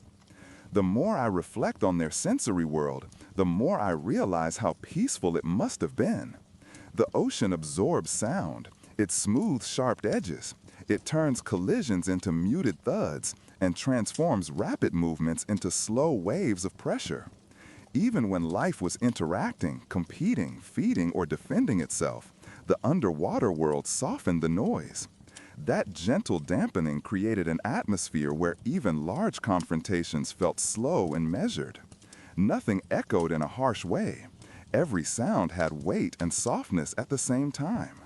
I also think about the way temperature shaped them.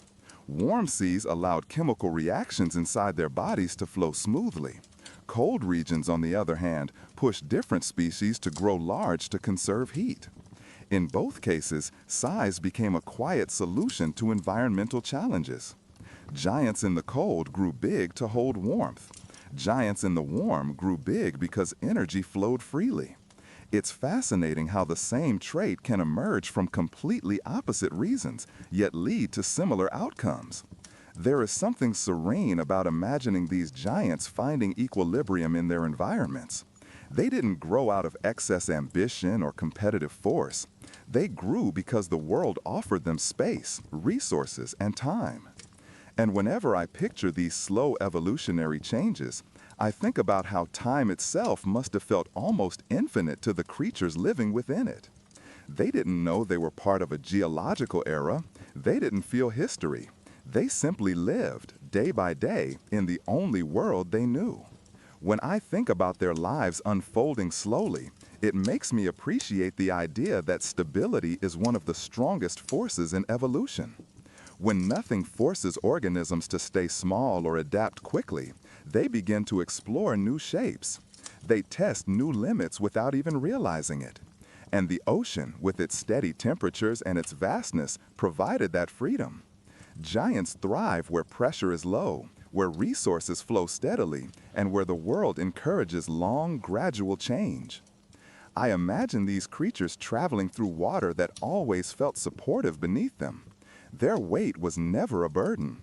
Even the heaviest among them could move with ease because buoyancy distributed every kilogram across the water's gentle hold. On land, a body that large would collapse under its own mass. But in the sea, size wasn't a danger, it was a comfort. The ocean's embrace allowed them to grow in ways that defy our expectations today. One of my favorite thoughts is imagining how these giants interacted with their surroundings. A massive early fish might create slow spirals in the water as it turned. A giant eurypterid might leave faint tracks in soft sediment. Plankton clouds might part effortlessly as a huge filter feeder passed through. Every movement left a mark, not in a dramatic or violent way, but in soft patterns that would fade within minutes. Their presence shaped the environment gently, like a whisper instead of a shout. Sometimes I think about how these creatures must have rested. Maybe some of them hovered near the seafloor, letting currents brush over their bodies.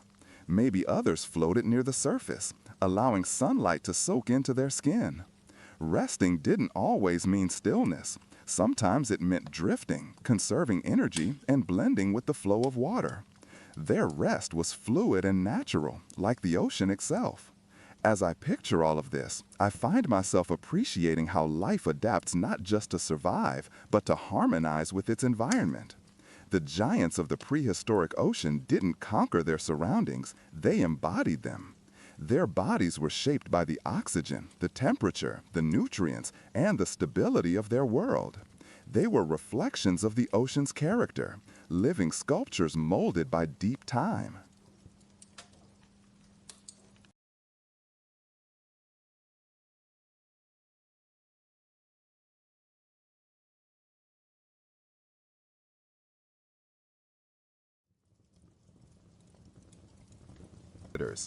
When it swam through the open ocean, its silhouette must have looked like a drifting underwater glider. There is something calming about a creature that large, moving with such gentle, easy motion.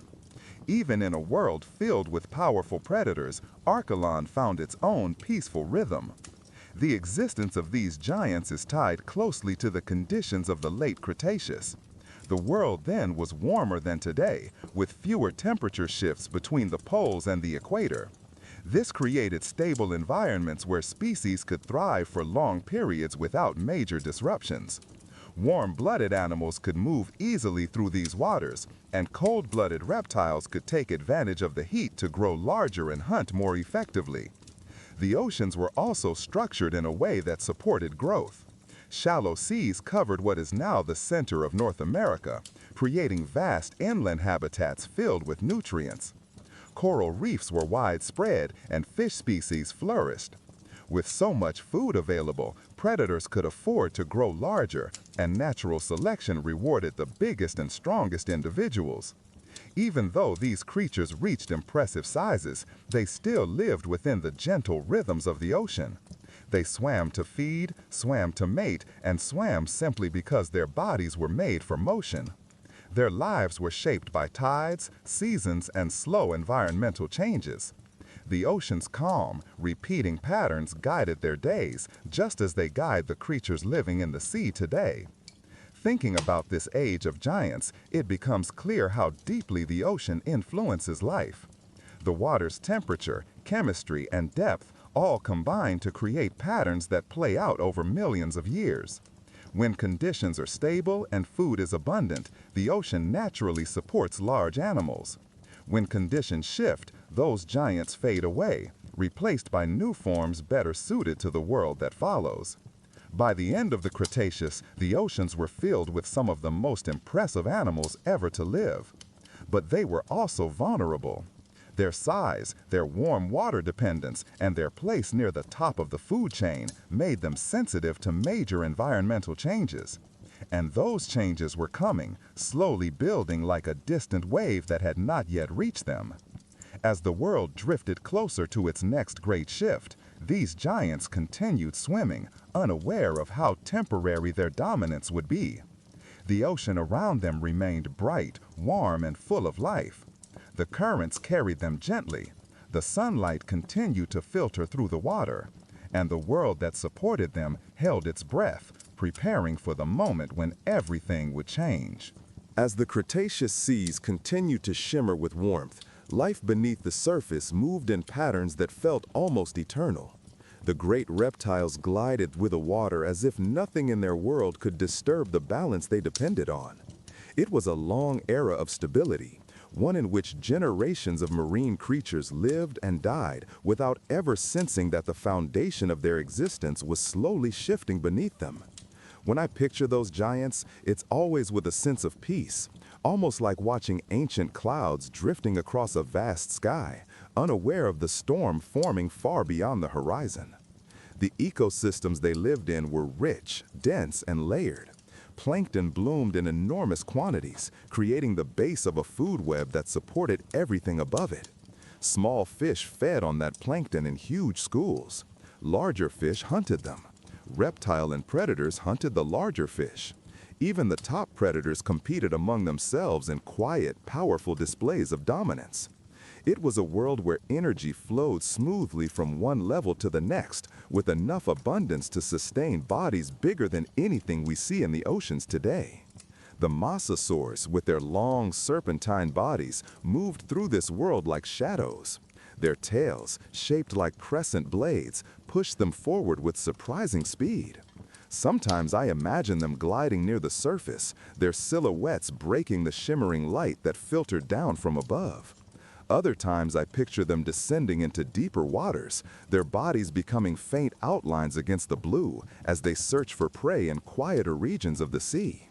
Everything about them suggests confidence, a creature perfectly adapted to its time. The pliosaurs, though declining by the end of this era, still lived in certain pockets of the ocean. Their presence added another dimension to the ecosystem. They were heavier, more muscular, and often slower, but their bite forces were extraordinary. A pliosaur could crush the shell of a giant turtle or seize a fish with enough power to end the struggle instantly.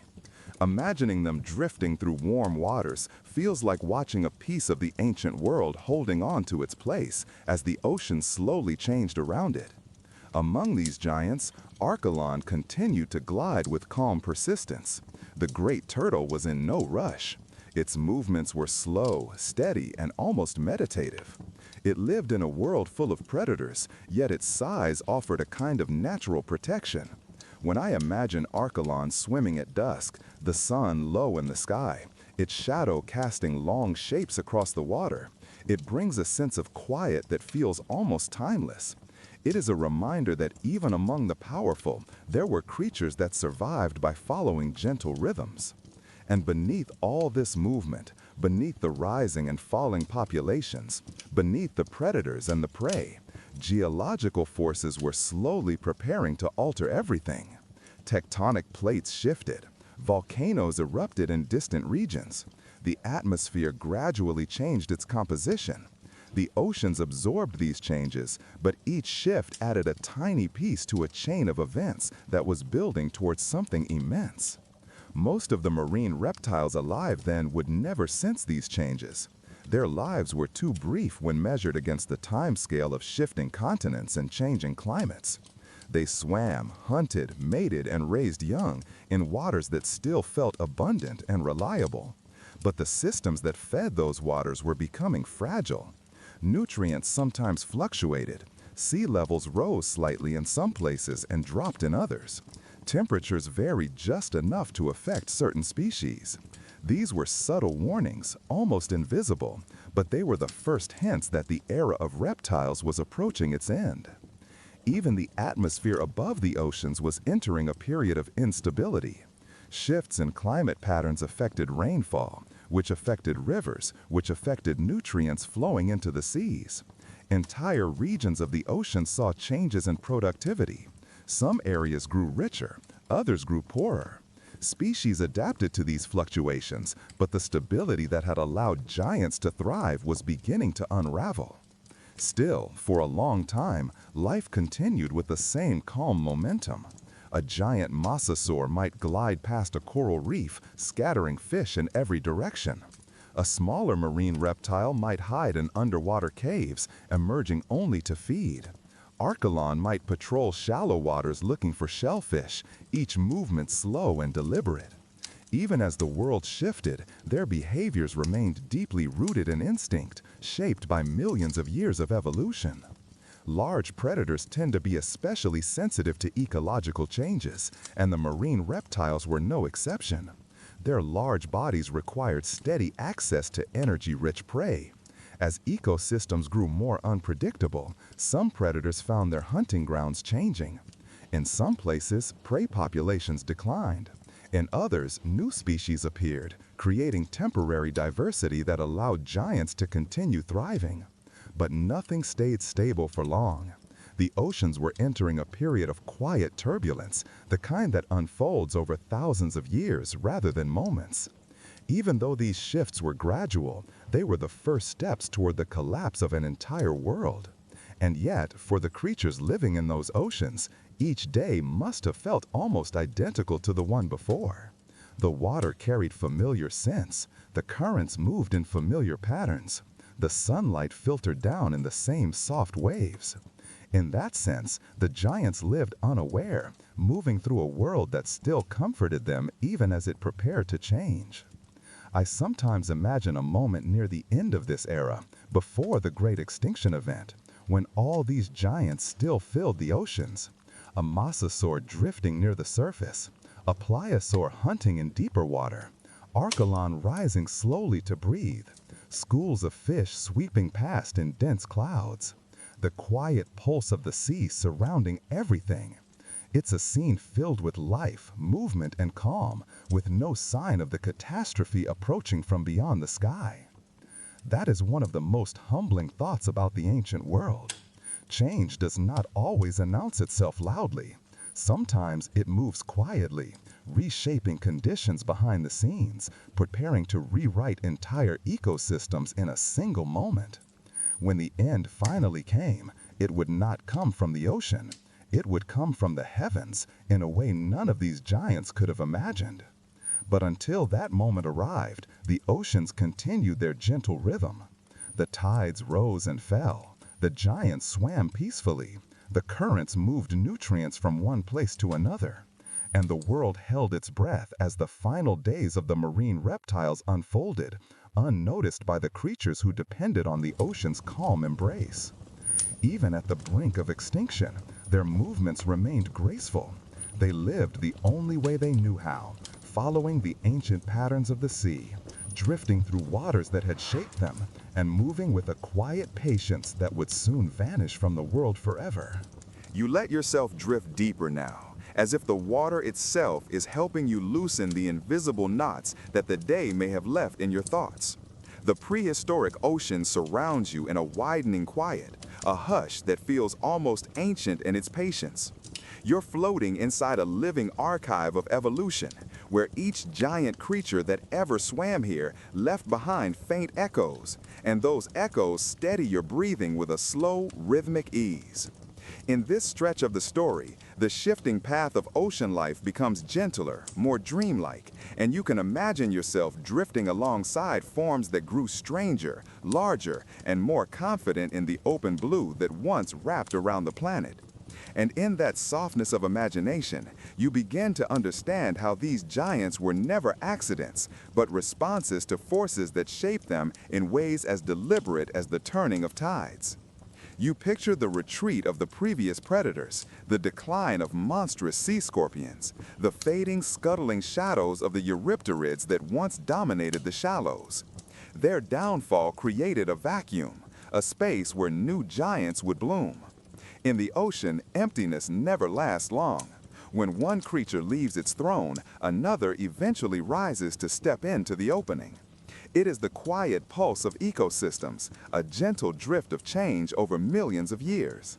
You sense how these openings became invitations, encouraging other lineages to expand, to push their boundaries, to try on new shapes that could fill the void. And the ocean, always generous with its possibilities, gave them room to grow. Now, in this segment of the story, the timeline moves into an age where the seas are warming, shifting, and becoming more stable. Stability is comforting for life. It is the soft bed on which bold evolutionary experiments can unfold. Here, the early ancestors of modern fish begin to flourish, but at a pace so calm that you can imagine yourself watching them slowly stretch, slowly refine their shapes, slowly settle into the confidence that the ocean would carry them. You find yourself drifting near the Devonian era, sometimes called the Age of Fishes, a name that feels soothing when spoken softly, like a promise of abundance. The oceans here are layered with coral reefs, intricate and peaceful, forming underwater landscapes that feel almost dreamlike. Shoals of armored fish glide slowly, their heavy plating catching the muted light. Among them are the placoderms, creatures with heads shielded by large bony plates. They are not yet giants in the sense of the titans that will come later, but some among them drift closer to that path, growing larger and wider as they feed on smaller fish that fill these warm reef systems.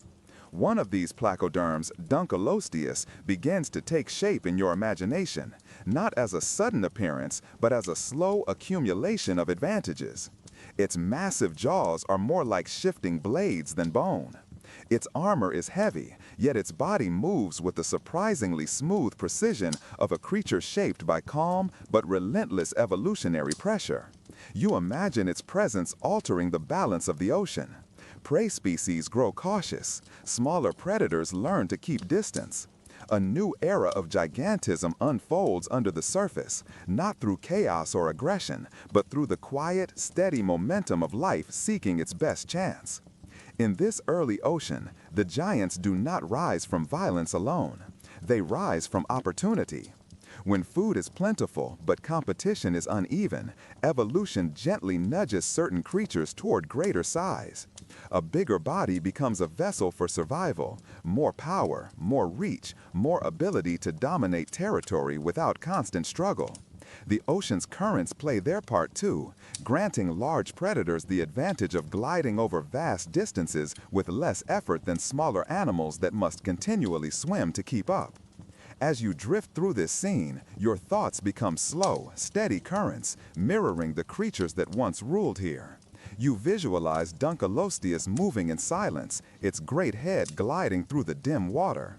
It is enormous, but its movements are deliberate rather than frantic.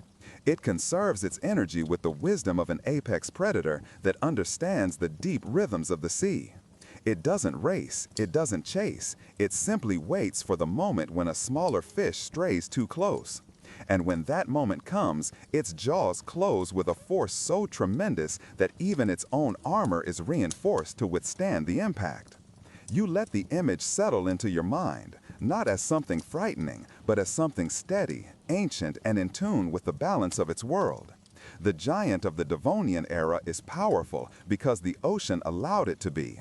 And in this soft retelling, you can feel the ocean's role as a shaping hand, slow and rhythmic, guiding evolution with a patience that mirrors the drifting of your own thoughts. Now you shift forward again, letting time pass like a gentle wave. Other giants rise, some briefly, some enduring for ages. The giant sharks of later eras begin as simple fish lineages that discovered the advantage of size. They develop stronger cartilage, larger fins, and more efficient swimming patterns. Their bodies become streamlined, and the ocean rewards that design by allowing them to cover wide distances in search of prey. In this era, food is abundant, and competition among predators is modest. The giants flourish. But you remain anchored within your relaxed state, focusing not on their ferocity, but on the calm logic of their existence. Every large creature survives because its environment makes the path to largeness smooth. The prehistoric seas were oxygen-rich, filled with nutrients, and largely unshaped by the complex predator-prey chains that rule today's oceans. Life had room to grow, not hurriedly, not chaotically, but in a way that feels almost like the ocean whispering encouragement. You breathe gently as the story moves through the soft rise and fall of these giants. Massive rays with wingspans longer than most rooms glide through ancient waters. Early whales began to form millions of years later, their ancestors wandering back into the sea as if returning to an old, comforting home. Each new lineage that chooses the ocean finds the same truth. The sea rewards size with safety, stability, and freedom. You allow that idea to echo in your mind. Size in these ancient waters was not a burden. It was a lullaby of survival. Larger bodies meant more control, more endurance, more harmony with currents that favored those who could ride them instead of fighting against them. The giants were shaped by calm, not frenzy.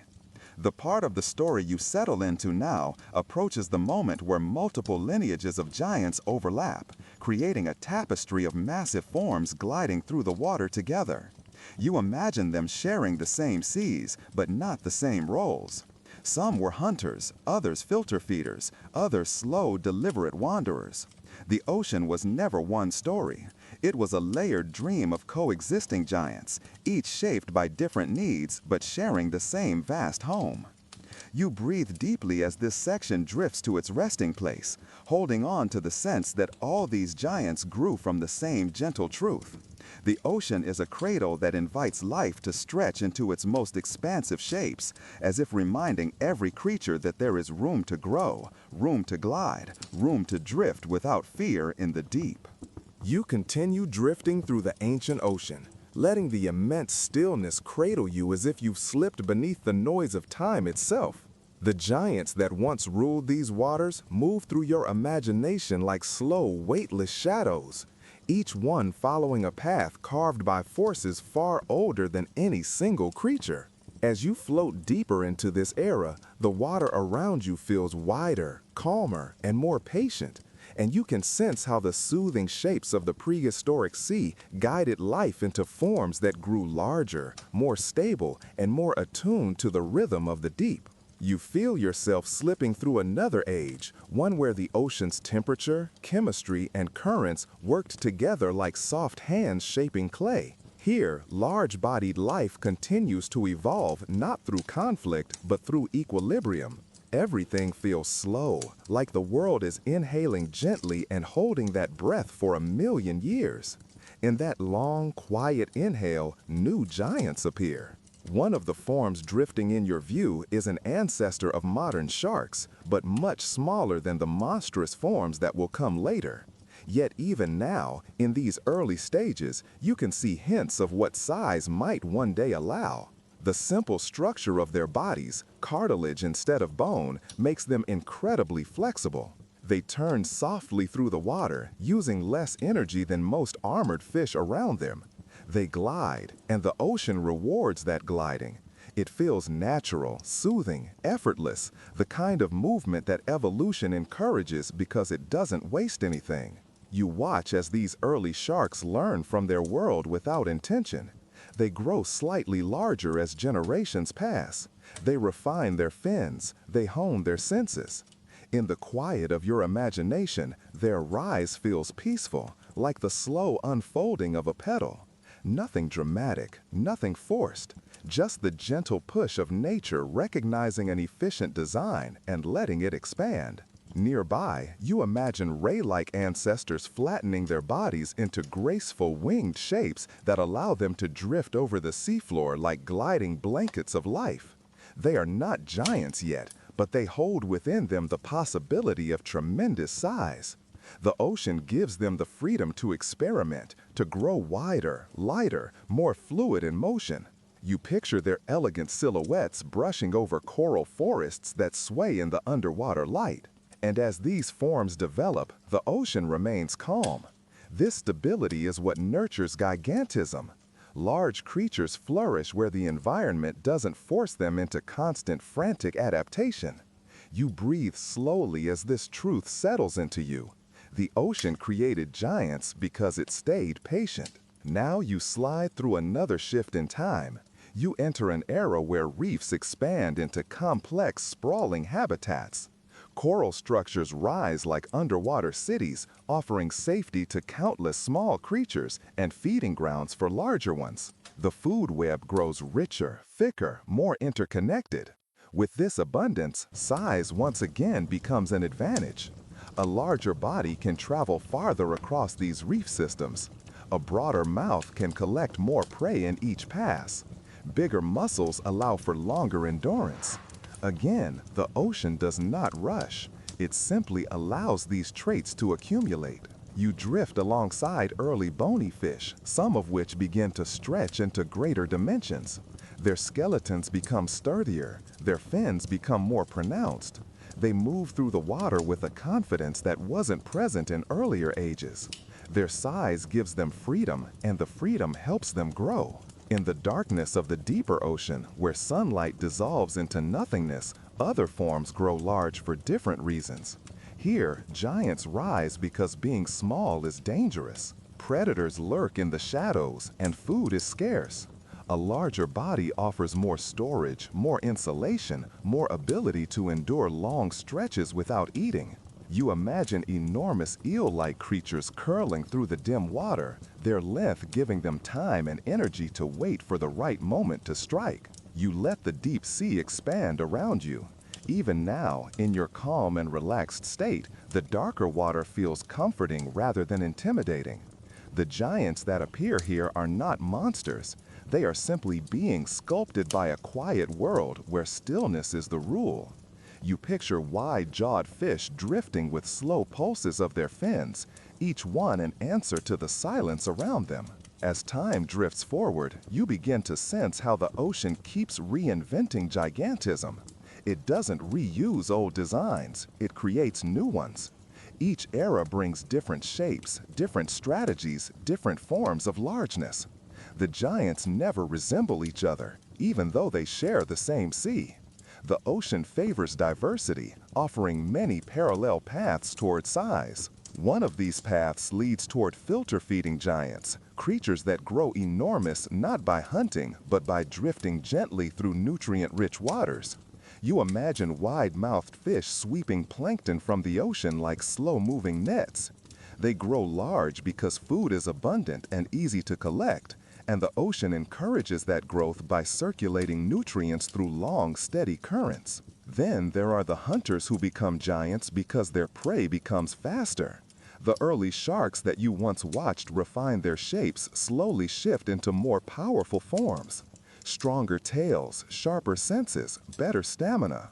Each improvement nudges them toward larger bodies. As prey species evolve speed and agility, predators respond by growing in size and strength. You feel the rhythm of that arms race, not as conflict, but as balance, a gentle push and pull. You drift forward again into a time when the ocean becomes oxygen-rich.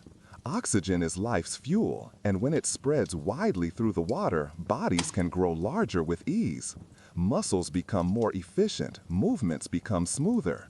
Evolution no longer needs to conserve energy so strictly.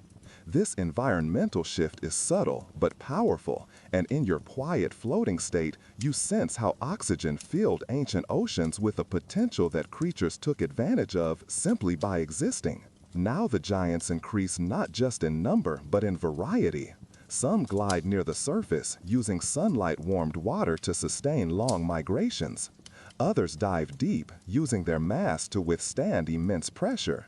Some settle near the seafloor, growing broad rather than long, shaping themselves into slow-moving fortresses. And through all these changes, the ocean remains calm. This stability is what nurtures gigantism. Large creatures flourish where the environment doesn't force them into constant, frantic adaptation. You breathe slowly as this truth settles into you. The ocean created giants because it stayed patient. Now you slide through another shift in time. You enter an era where reefs expand into complex, sprawling habitats. Coral structures rise like underwater cities, offering safety to countless small creatures and feeding grounds for larger ones. The food web grows richer, thicker, more interconnected. With this abundance, size once again becomes an advantage. A larger body can travel farther across these reef systems. A broader mouth can collect more prey in each pass. Bigger muscles allow for longer endurance. Again, the ocean does not rush. It simply allows these traits to accumulate. You drift alongside early bony fish, some of which begin to stretch into greater dimensions. Their skeletons become sturdier, their fins become more pronounced. They move through the water with a confidence that wasn't present in earlier ages. Their size gives them freedom, and the freedom helps them grow. In the darkness of the deeper ocean, where sunlight dissolves into nothingness, other forms grow large for different reasons. Here, giants rise because being small is dangerous. Predators lurk in the shadows, and food is scarce. A larger body offers more storage, more insulation, more ability to endure long stretches without eating. You imagine enormous eel-like creatures curling through the dim water, their length giving them time and energy to wait for the right moment to strike. You let the deep sea expand around you. Even now, in your calm and relaxed state, the darker water feels comforting rather than intimidating. The giants that appear here are not monsters. They are simply beings sculpted by a quiet world where stillness is the rule. You picture wide-jawed fish drifting with slow pulses of their fins, each one an answer to the silence around them. As time drifts forward, you begin to sense how the ocean keeps reinventing gigantism. It doesn't reuse old designs, it creates new ones. Each era brings different shapes, different strategies, different forms of largeness. The giants never resemble each other closely, even though they share the same sea. The ocean favors diversity, offering many parallel paths toward size. One of these paths leads toward filter-feeding giants, creatures that grow enormous not by hunting, but drifting gently through nutrient-rich waters. You imagine wide-mouthed fish sweeping plankton from the ocean like slow-moving nets. They grow large because food is abundant and easy to collect, and the ocean encourages that growth by circulating nutrients through long, steady currents. Then there are the hunters who become giants because their prey becomes faster. The early sharks that you once watched refine their shapes slowly shift into more powerful forms.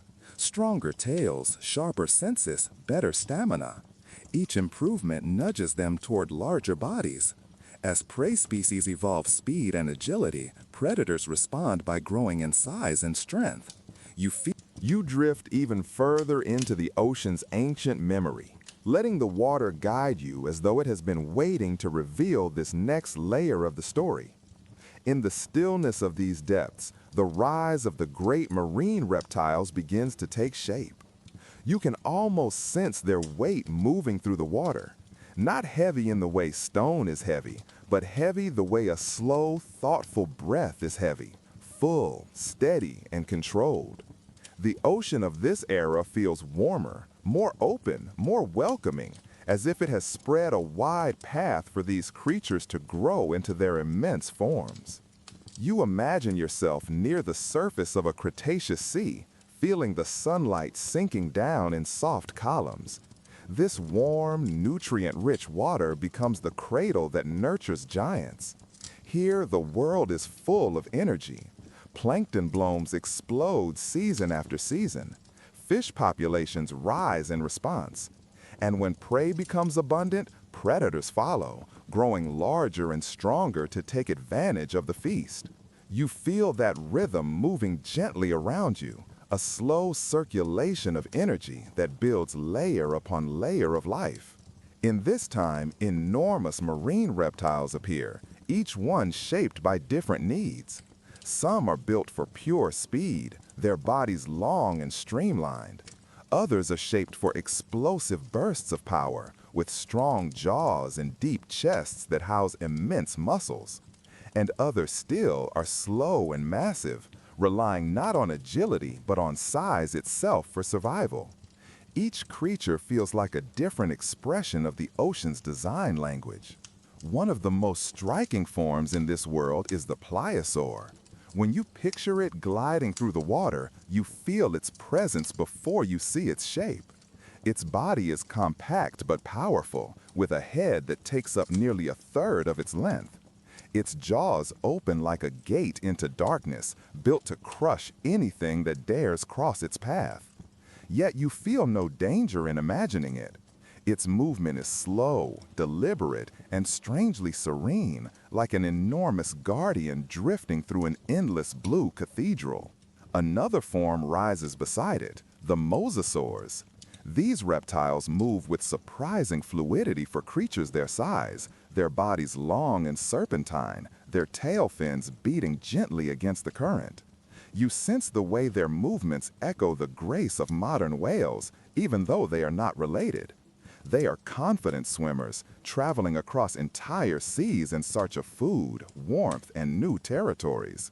You picture them gliding effortlessly, each tail sweep creating a slow wave that ripples through the surrounding water. As you drift with them, the ocean's purpose becomes clear. It nurtures size to create stability. A large body moves through water with less vulnerability. Large predators keep prey populations balanced.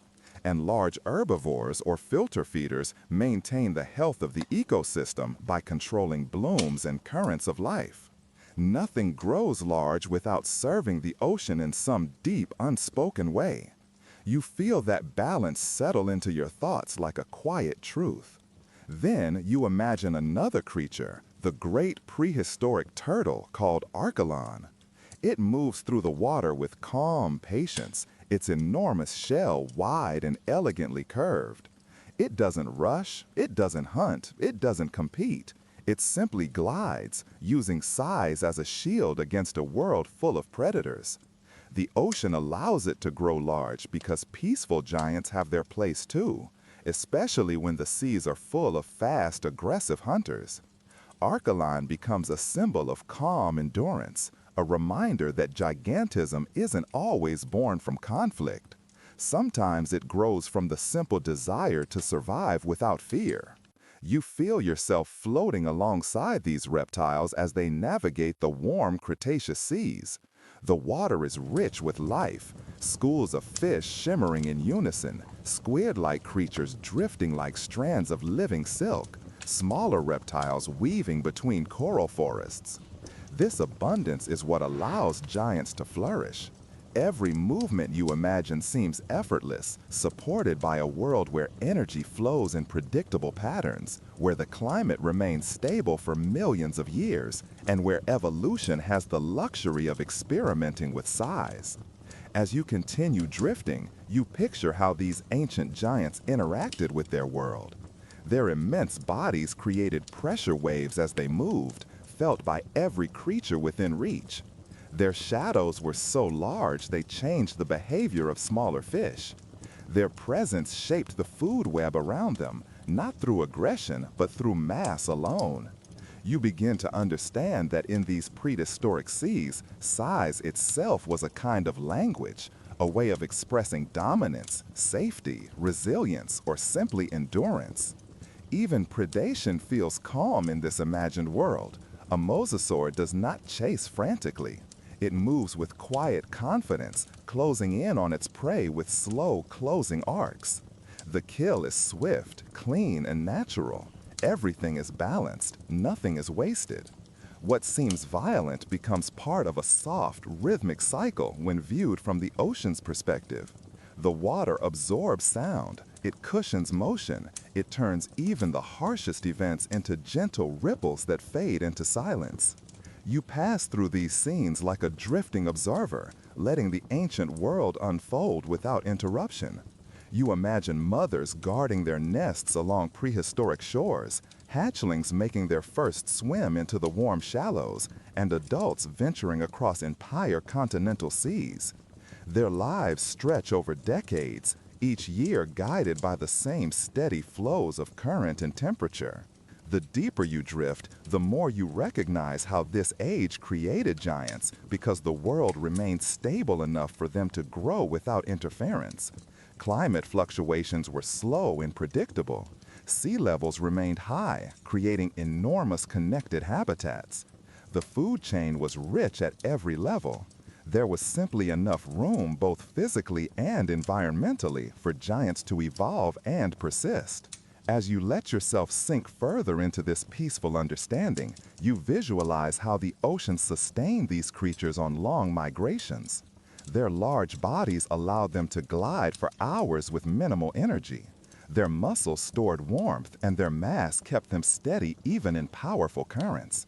You imagine that patience, that endurance, that comfort in slow movement. It feels like drifting into sleep. Eventually, your thoughts shift toward the idea of competition, not conflict, but gentle evolutionary competition. Mosasaurs competed with each other for territory.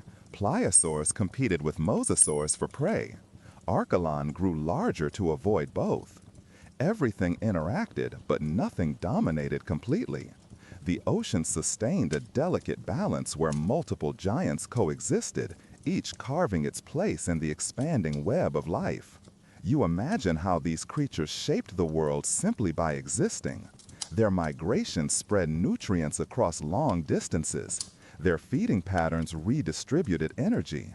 Their huge bodies provided shelter, shade, or habitat for smaller creatures. Even their deaths fed entire ecosystems. The giants became part of the sea's architecture, woven into its structure as naturally as coral reefs or kelp forests. As you float through this ancient sea in your mind, you realize that these prehistoric giants thrived because the ocean allowed them to.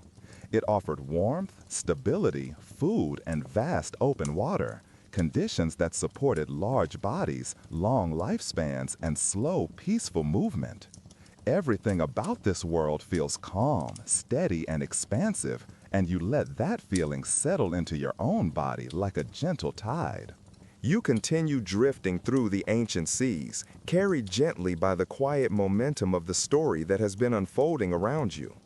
The ocean holds you as if you are part of its memory, and with every slow movement forward, another layer reveals itself. This time, your attention settles not on the giants themselves, but on the forces that slowly remove them from the world. The warmth, abundance, and stability that once allowed their size to flourish eventually gave way to changes so profound that even the largest creatures could not withstand them. You float calmly through this transition, observing it as if it is happening in slow motion, far removed from urgency, more like a quiet shift in the tone of a long, ancient lullaby.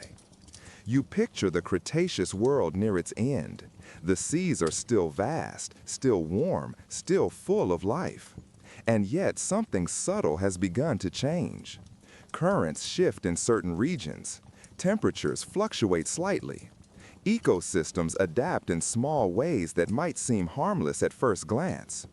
But when you observe these gradual transformations through the lens of deep time, you sense how they accumulate. Species that once flourished begin to narrow in range. Predators search a little farther for food. Migration routes grow slightly longer. These are not catastrophic events. They are quiet hints, whispers that something different is approaching. As you drift deeper into this thought, the image of a calm sky appears above the prehistoric ocean. It looks exactly like any other day, peaceful and bright. But in the distance of time, you know something is falling toward the world. Something so massive and so fast that the seas themselves will be reshaped by its arrival. You don't imagine chaos or panic. Instead, you picture the silence before impact, the long stretch of stillness that existed before the asteroid touched the planet's surface. Even this moment feels gentle when observed from your quiet viewpoint in the ocean's memory. When the asteroid strikes, it triggers changes that unfold through many layers of the Earth's systems. The seas darken as dust fills the atmosphere. Temperatures drop. Plant life collapses. Plankton populations decline. Food webs begin to fracture from the bottom up. And the giants that relied on abundant prey find themselves navigating waters that no longer offer the same steady nourishment.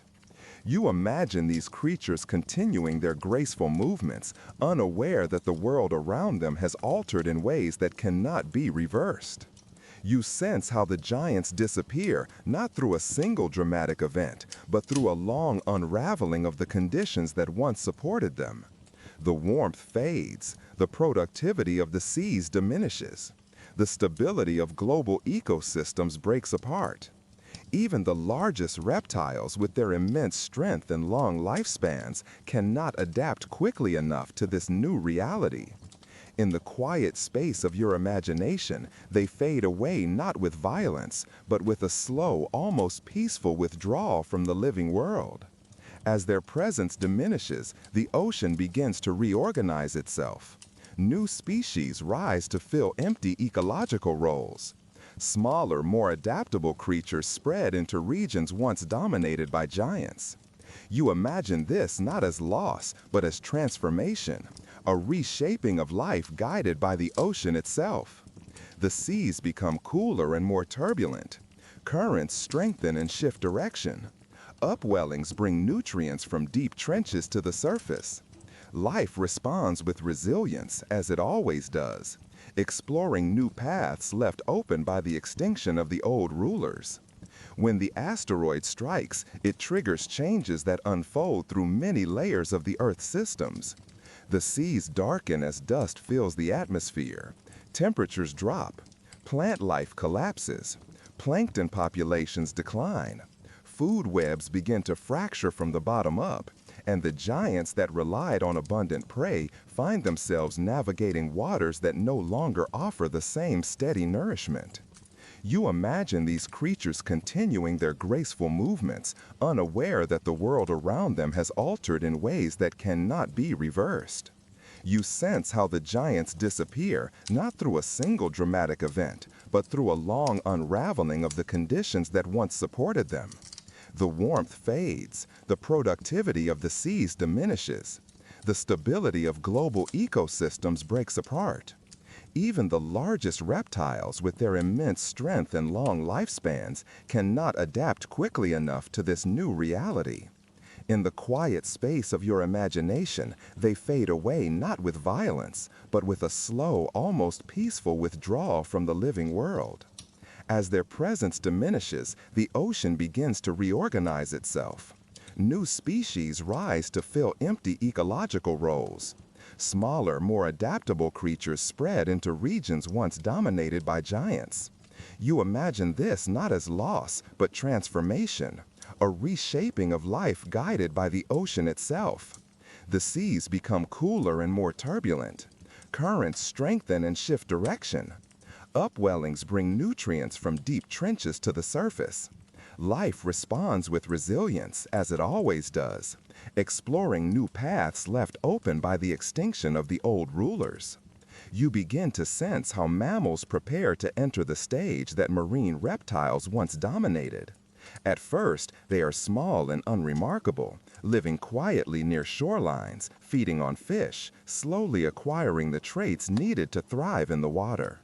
You picture them adapting over thousands of generations, limbs turning into flippers, tails lengthening, lungs becoming more efficient. Every change occurs gradually, like a long breath drawn over centuries. And eventually, these mammals become the new giants of the seas, not through speed of evolution, but through the steady guidance of environment and opportunity. You follow this transition as if drifting through successive layers of time. The first early whales are cautious swimmers, staying near coasts. Later ones venture into open waters, exploring deeper hunting grounds. With every adaptation, the world grows more suitable for their presence. Oceans that once favored reptiles now reward warm-blooded bodies, fast metabolisms, and sustained swimming power. Mammalian intelligence becomes a valuable advantage. Echoes replace eyesight in dark waters.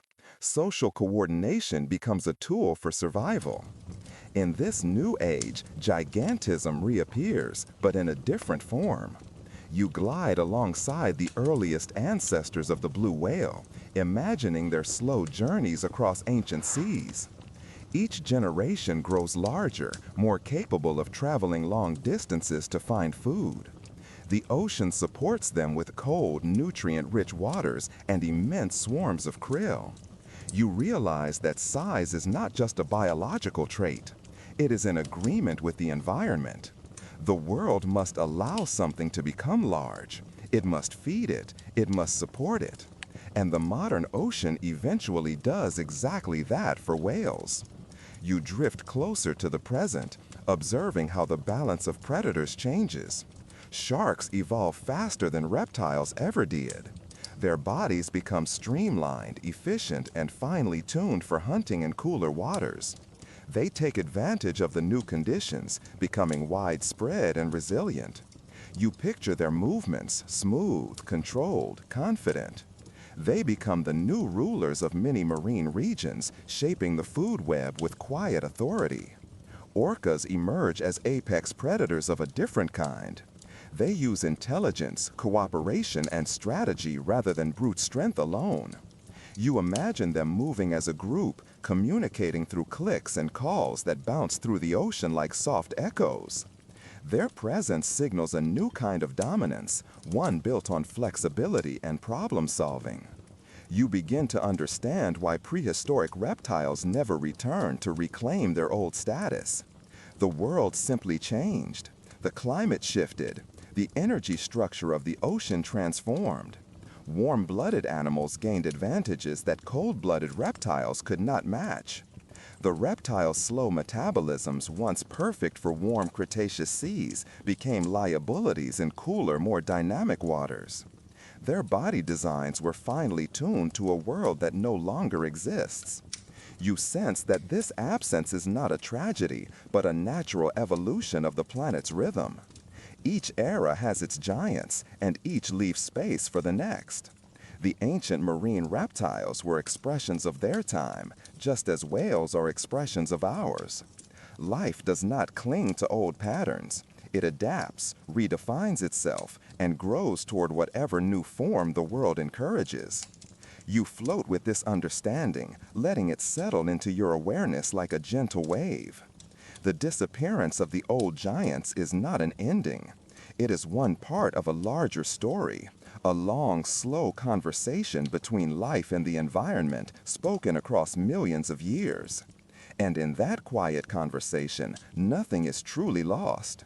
Everything becomes something else, reshaped by the ocean's endless ability to nurture new possibilities. I keep my voice soft now, letting the final stretch of this long prehistoric journey settle gently into place. We have walked through ancient tides together, drifted beside enormous ocean creatures, and listened to the deep rhythms of a world that moved at its own slow pace. And now, as we reach the last chapter of this calm exploration, I find myself reflecting on how the entire story of gigantism feels less like a scientific puzzle and more like a quiet reminder about time, patience, and the strange directions life chooses when no one is watching. The ancient oceans were never in a hurry. Millions of years passed like slow breaths. Creatures grew and shrank, vanished and appeared, each responding to currents, temperatures, pressures, and opportunities. Nothing evolved with urgency. Nothing expanded out of ambition. Everything that became giant did so because the ocean gently allowed it. And in that peaceful permission, something beautiful took shape. As I imagine this closing moment, I picture the calm surface of a warm, ancient sea. I imagine the soft shimmer of moonlight on waves that existed long before humans dreamed their first stories. Beneath that soft light, familiar giants move slowly in the depths. Ammonites drifting like floating lanterns. Eurypterids crawling like armored shadows. Early fish gliding with steady patience. Their shapes still simple, but their futures vast. They do not know they are ancient. They do not know they are the beginning of a story we would one day try to understand. They simply exist, part of the quiet breathing of the world. In the later oceans, the giants change. Sharks rise to dominance. Whales begin their long journey toward becoming the largest creatures ever to live. And reefs spread like underwater forests of stone and color. Life becomes more complex, more connected, more interdependent. Yet still, it holds the same unspoken rule. Growth is allowed where calmness exists. Gigantism is not a sign of chaos, but a sign of stability. Creatures grow largest when the world is peaceful enough to support them. I think about the great sea scorpions again, those vast eurypterids that once crawled onto beaches with legs the size of oars. They must have felt the weight of the world in a different way than we understand. Their size was not a triumph, It was simply a result of oceans rich in oxygen and free of predators that could challenge them. They lived in a time when being large was not dangerous. It was simply normal. And yet, even giants disappear. The world shifted. Oxygen levels fell. New predators arrived. New pressures replaced old ones. The ocean changed its quiet rules, and those changes whispered the giants away. They left traces in rocks, impressions in sediments, memories in the shape of fossilized shells and armor. And as I reflect on them, I feel a kind of softness in the realization that not everything is meant to last forever. Some things exist only long enough to shape the next step of the world. As we move forward in time, I imagine early whales, still small, still learning the ocean again after millions of years on land. They carried the memory of footsteps in their bones. They carried the echo of forests and plains in their ancestors. But the sea welcomed them back with patience. It gave them room to relearn weightlessness. It allowed their bodies to stretch, to adapt, to feel the pull of open water. And slowly, gently, they became giants. Blue whales grew from the quiet combination of abundant food, stable temperatures, slow evolution, and enormous oceans that never asked them to stop growing. There is something comforting in this. The idea that the largest creature to ever live did not rise from violence or competition, but from abundance and calmness. Gigantism is a signature of peace. When the world is stable, life grows big.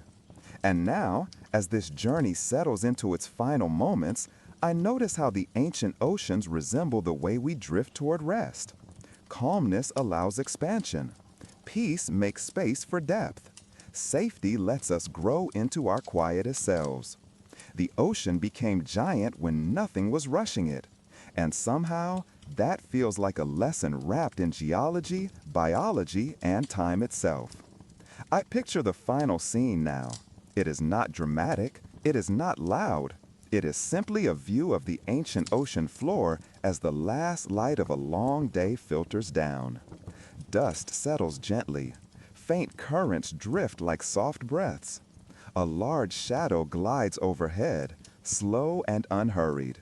A creature from one of the eras we traveled through. Maybe an early fish. Maybe a giant shark. Maybe a distant ancestor of the great whales. It does not matter which one. What matters is the feeling of the moment. A quiet world, moving at a rhythm that invites rest. And in this softness, I think about the patience of evolution. How long it waited. How many cycles of life came and went. How many giants rose only because conditions allowed them. How many disappeared quietly when those conditions changed. The ocean never rushed them. It simply let the story unfold. As we reach the end of this long, drifting exploration, I let the last thoughts dissolve like tiny grains of sediment settling on an ancient seafloor. What stays behind is simple. Growth happens in calmness. Giants form when nothing presses against them. And the world, in its own slow way, always moves forward.